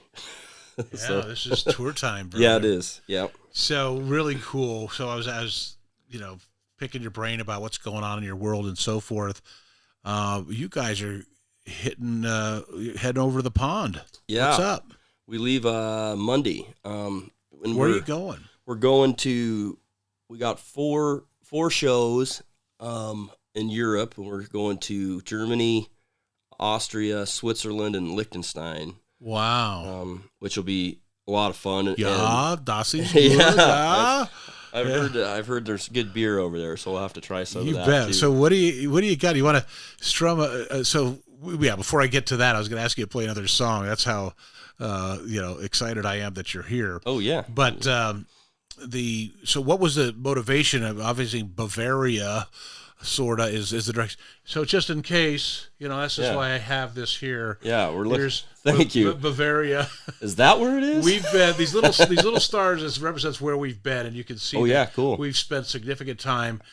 We know where the original Hofbrauhaus is. Oh yeah, in Munich and other places. So I think they're going to love it. I know that the Dutch people. My son Alex, who was in a band at one time called Cluster Folk. Nice, I love it. Very good. And they were good. They could have made it, but they were made up of actors, and they went their separate ways. Yeah. There is an LP out, and I'll show it to let you hear it. So you can hear it. Definitely. He's very talented, but he married a Dutch gal. Okay. So we've been to Holland a few times now, and we're headed back. Nice. Here, it's our turn to go back there, and we went out. They took us out on a canal tour while we were there. Yep. In Skeedam. We say Skeedam. Yeah. They don't. Skeedam. They don't. They probably don't like that. They got 4 or 5 different vowels mixed in there with a little spit. Yeah. When they say it. Anyway, it was Skeedam, and we were doing the canals, and they hired a gentleman to play the guitar and sing. Well, it's cool. Turns out he's a huge country music fan, and he loves Stevie Ray Vaughan. So he and I could hang out. Yeah. So anyway, after the tour, and it was like a 4-hour deal, and had fancy food in the middle with, it was just us, our family, and now my daughter-in-law's family, most of whom didn't speak English. Oh yeah. It was an interesting trip. But after a few Heinekens and champagne and everything else, you can no communicate problem. Somehow. We were definitely communicating. Anyway, so the guitar player says, "Hey, come see us play afterwards." He's got a thick accent. And so what the heck? Yeah. We were in the mood by the time we get to this pub, saloon, whatever they call it in Holland, and in Skeedam, and he's playing in a country band. Oh man, yeah. They love country music in that part of the world, American country music. And he called me up there, and he made me sing background to "Mamas Don't Let Your Babies Grow Up to Be Cowboys." Nice. Right? Oh, did you get that on video? That'd be good. It is not, thank God, on video. And it's funny because you met my dog Waylon, Waylon Jennings Baggett. Yeah. So they picked the right song when I said, perfect. "Oh, I'm good, I'm in." Yeah, I can do that. Anyway, I was making the point that they do love country music there, and I think your style. My daughter-in-law, her mother, who's the one that does not speak very much English at all, she calls where we come from and where you come from, Cowboy Land. Cowboy Land, I love it. You are coming from so be prepared. Yeah, but you're from Cowboy Land. Yeah, well, it'll be interesting, I'm sure. You bet. Well, hey, I'm just being selfish when I would love to hear another tune, whether it's off the new album. Again, the new album is called Tris Munsick and the Innocence and Big Medicine Moon. I love it, and that's a cool album cover. Oh yeah, that's thanks. cool. I didn't upload it, so I can't show the audience. But tell us a little bit about the tune you're gonna play here. Yeah, well, just trying to think of what one I should do. Here's a song I wrote a couple winters ago, 2 or 3 winters ago, when we were in the middle of a 20 below stretch, and just nothing works. You can't your truck won't turn on, and everything breaks when you touch it, and just when it's that cold, it just kind of is a bummer, and hard.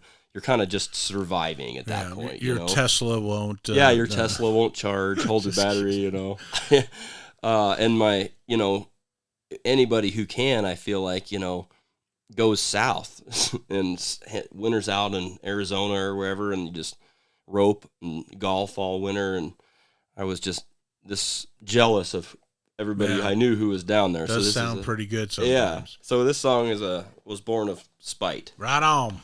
Tris Munsick, ladies and gentlemen. You got a hold of this cowboy's heart like a red tail flying in the wind. You picked me up and caught me off guard, just an old blue northern rolling in.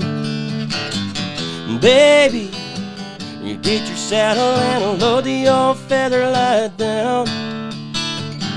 Maybe the sun is shining somewhere, we're heading southbound. And the windshield's bigger than a rear view mirror.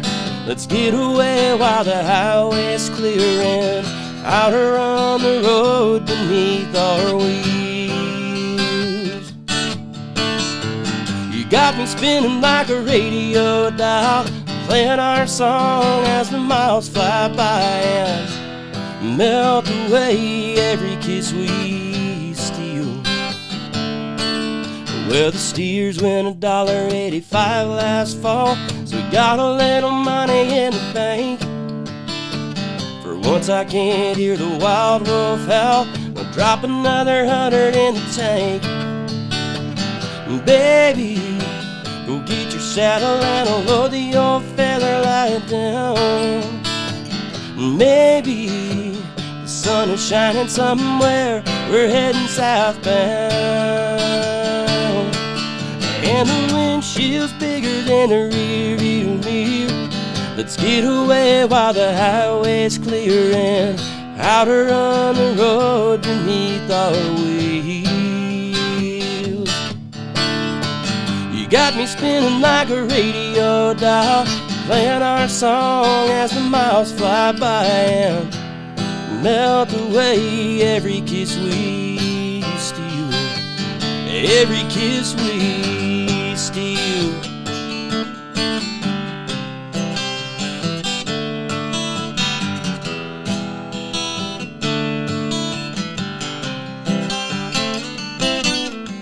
And the windshield's bigger than the rear view mirror.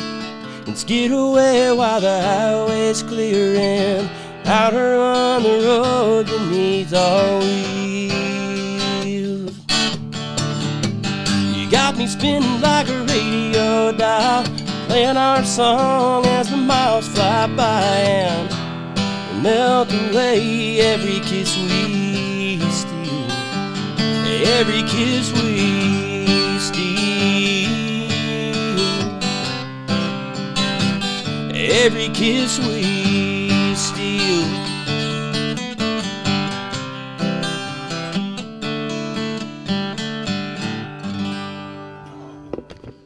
You out there stealing kisses. Yeah, see? That's just like the Hole in the Wall gang. Sorry, Amber. Yeah.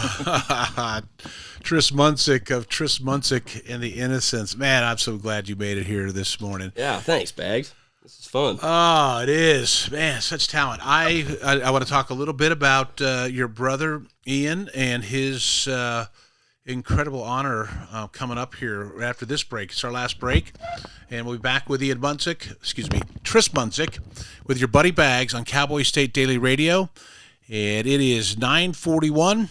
We'll be back. Wyoming is a big state. There are so many stories to tell, and here at Cowboy State Daily, we pride ourselves in bringing those stories to you every day. I'm Riley Strand, videographer and production assistant for Cowboy State Daily Video News. Every day, host Wendy Core and I talk to the experienced journalists who are covering the topics, issues, and people that are important to Wyomingites. And in our daily newscast, we bring you their stories. Tune in to Cowboy State Daily Video News every morning, only on cowboystatedaily.com. You're listening to the Cowboy State Daily Radio Network. Wyoming is a place of unlimited potential, a place that inspires us to dream. Since 2014, Wyo Lotto has given back over $180 million to our great state through transfers, winnings, commissions, and more. Dollars that have gone directly into your cities, towns, and counties. Dollars that have changed lives and set dreams in motion. Thank you, Wyoming, for a legendary 10 years. We can't wait to dream up what's next. The climate that we're operating under has everyone on the defensive. You see a person and you automatically put them in a box and say, well, this is what this person should be like. All of this ostracizing people, what are we afraid of? We're called to love one another. It can't be, I reject you as a person. This country's been through so much. Its people has been through so much. Why can't we fix this? Do we have issues we have to deal with? Yes, we do. But we're not going to be able to deal with them if we're fighting and yelling at each other and not listening. Yeah, she has an accent. Oh, gosh, she dressed funny. But we're talking the same thing. Mm-hmm. We're all concerned about our children, concerned about the world we live in. A lot of people wouldn't even think we should be here talking to each other, but I'm sorry, I disagree.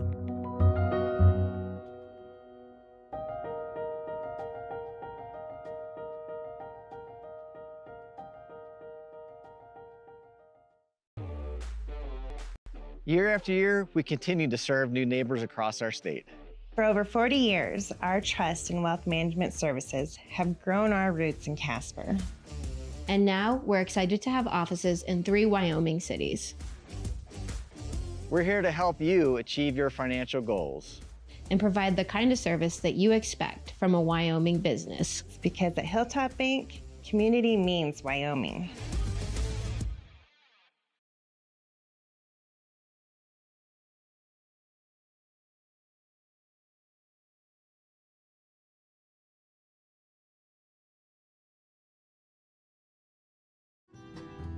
Yeehaw!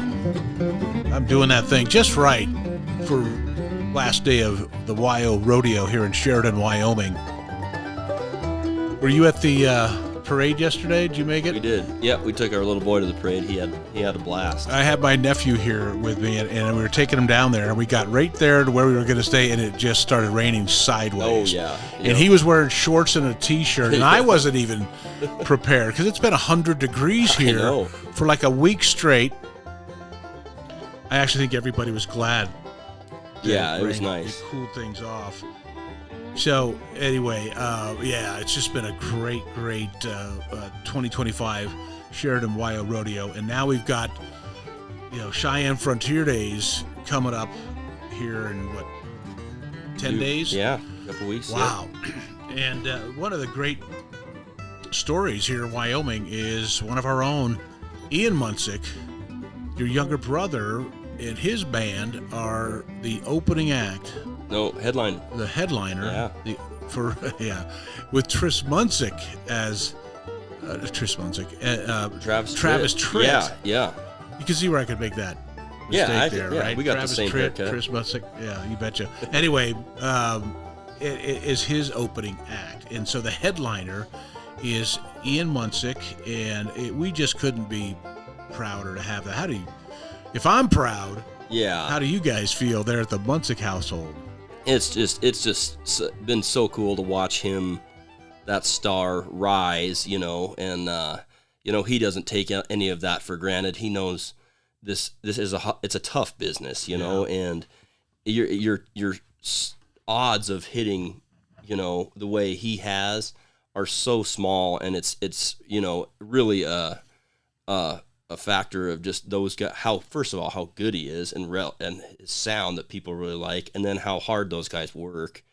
The energy he brings. Let me say this too, those folks. I have been blessed to see both of you guys. The only one I haven't seen is Sam. So I'm gonna have to figure that out. I've seen you and Dave and Ian. But anyway, I get to see Ian perform at a Tunnels to Towers event in Fort Worth a couple years ago live. Yeah. And here we are, Deb and I, and the cool thing is I happened to be wearing my King's Ropes hat. Oh, yeah. Yep, nice. And so it was like, he's with us. We're with him. Yeah. We're with him. He made us so proud because, we were all Texans. There was 7,000 people there. Yeah, that's a lot of Texans. A lot of Texans.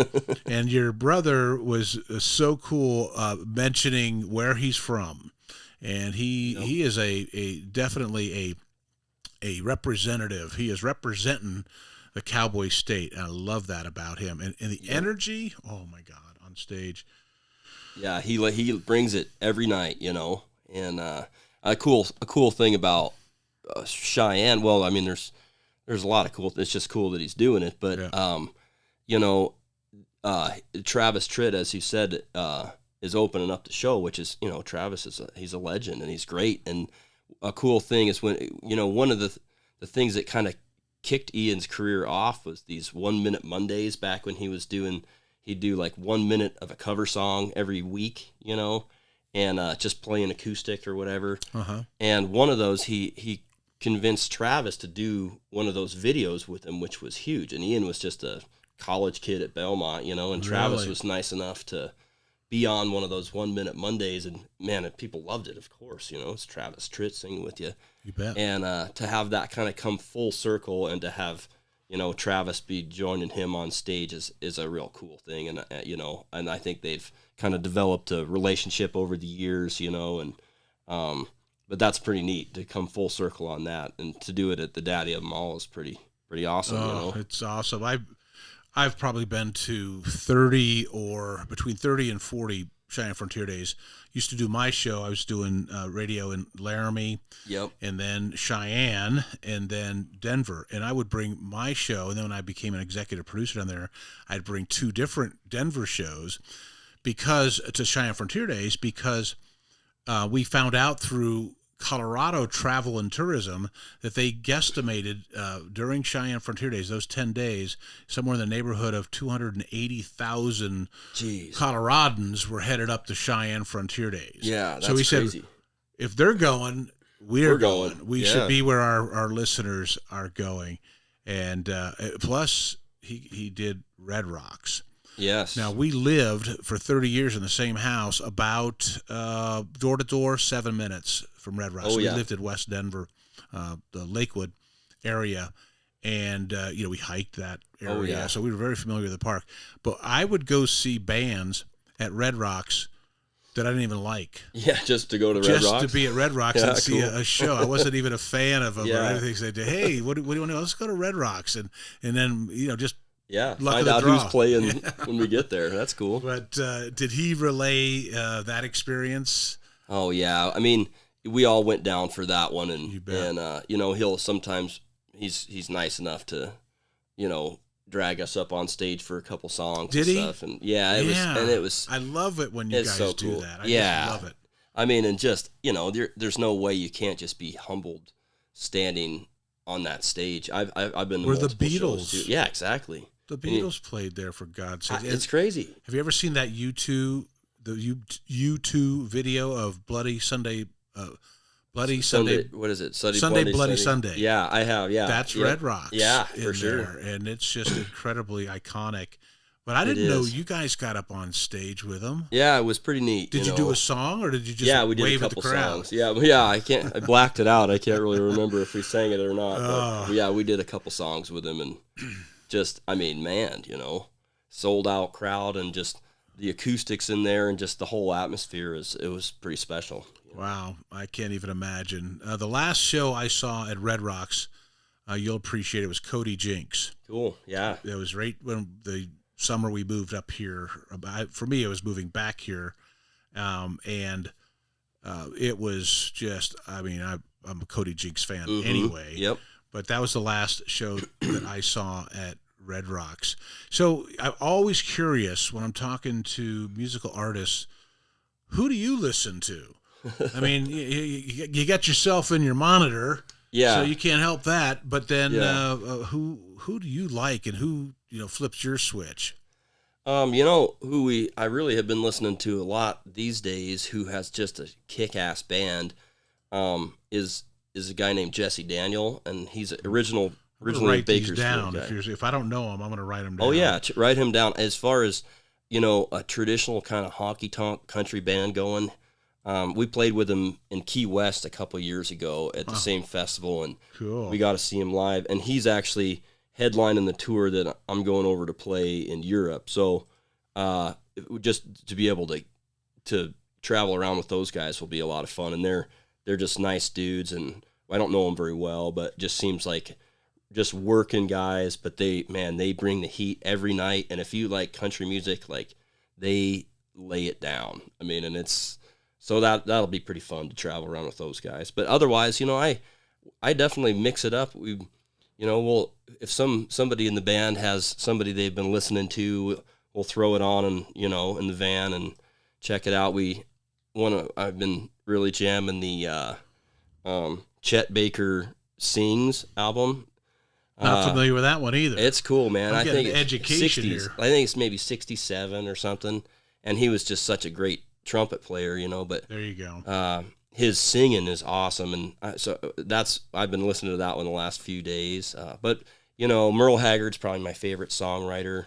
Yeah. And he just had as far as wanting to emulate somebody, Merle Haggard, Ian Tyson, anybody who can really get inside other people's stories and tell them from somebody,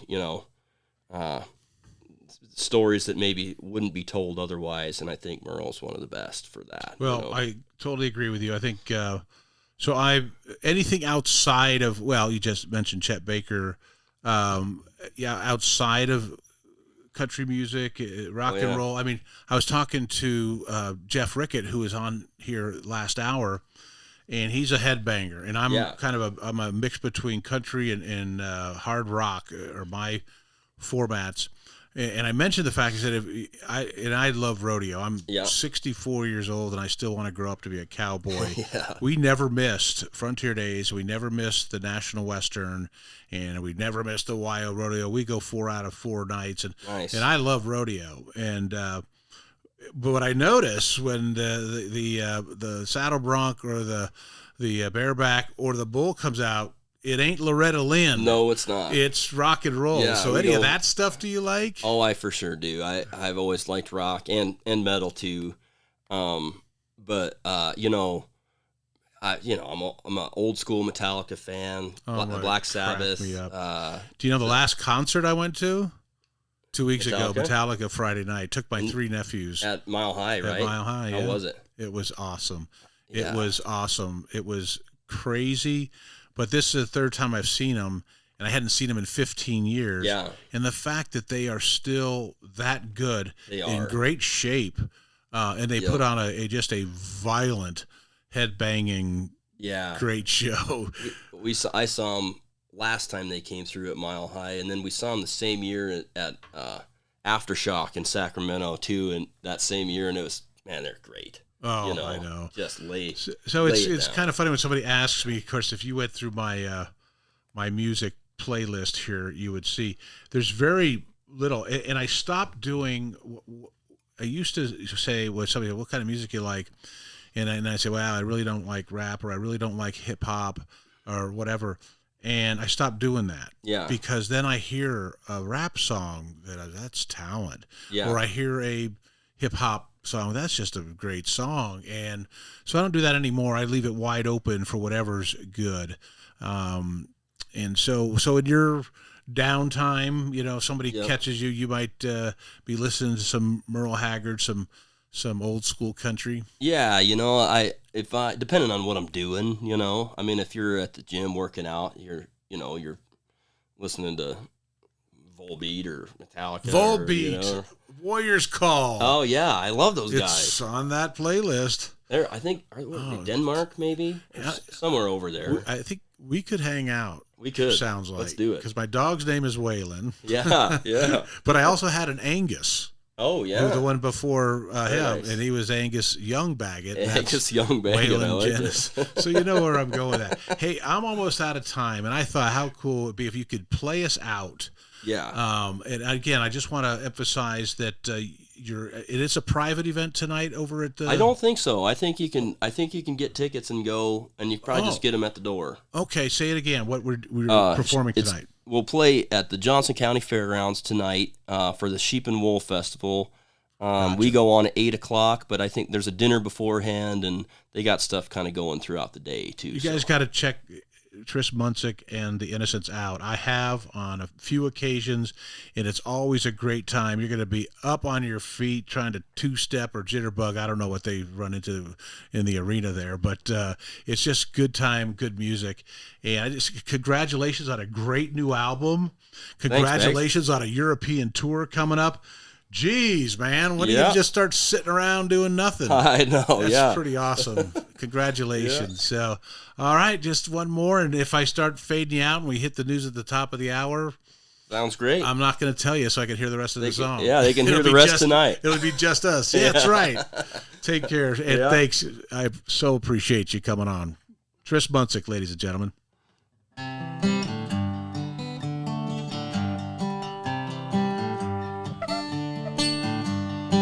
You say the range was won and lost.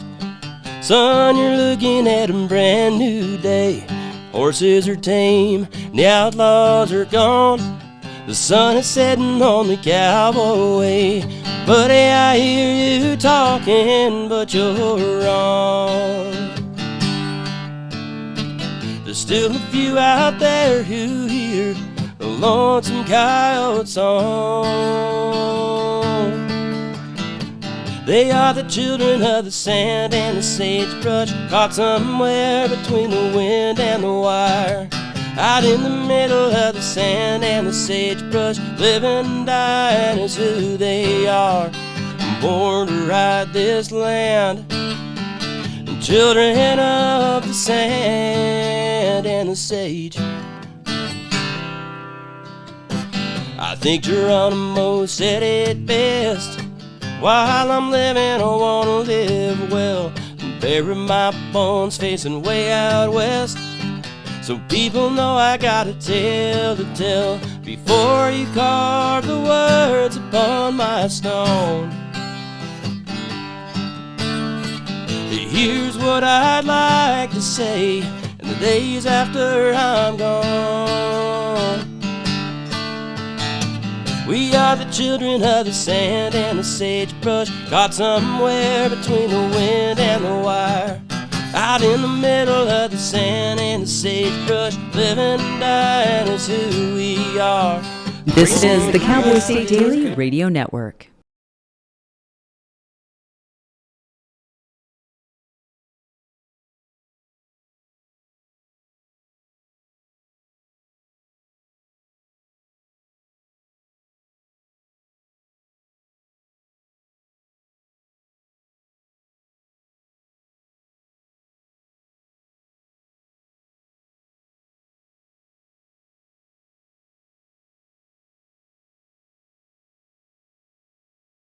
This is the Cowboy State Daily Radio Network.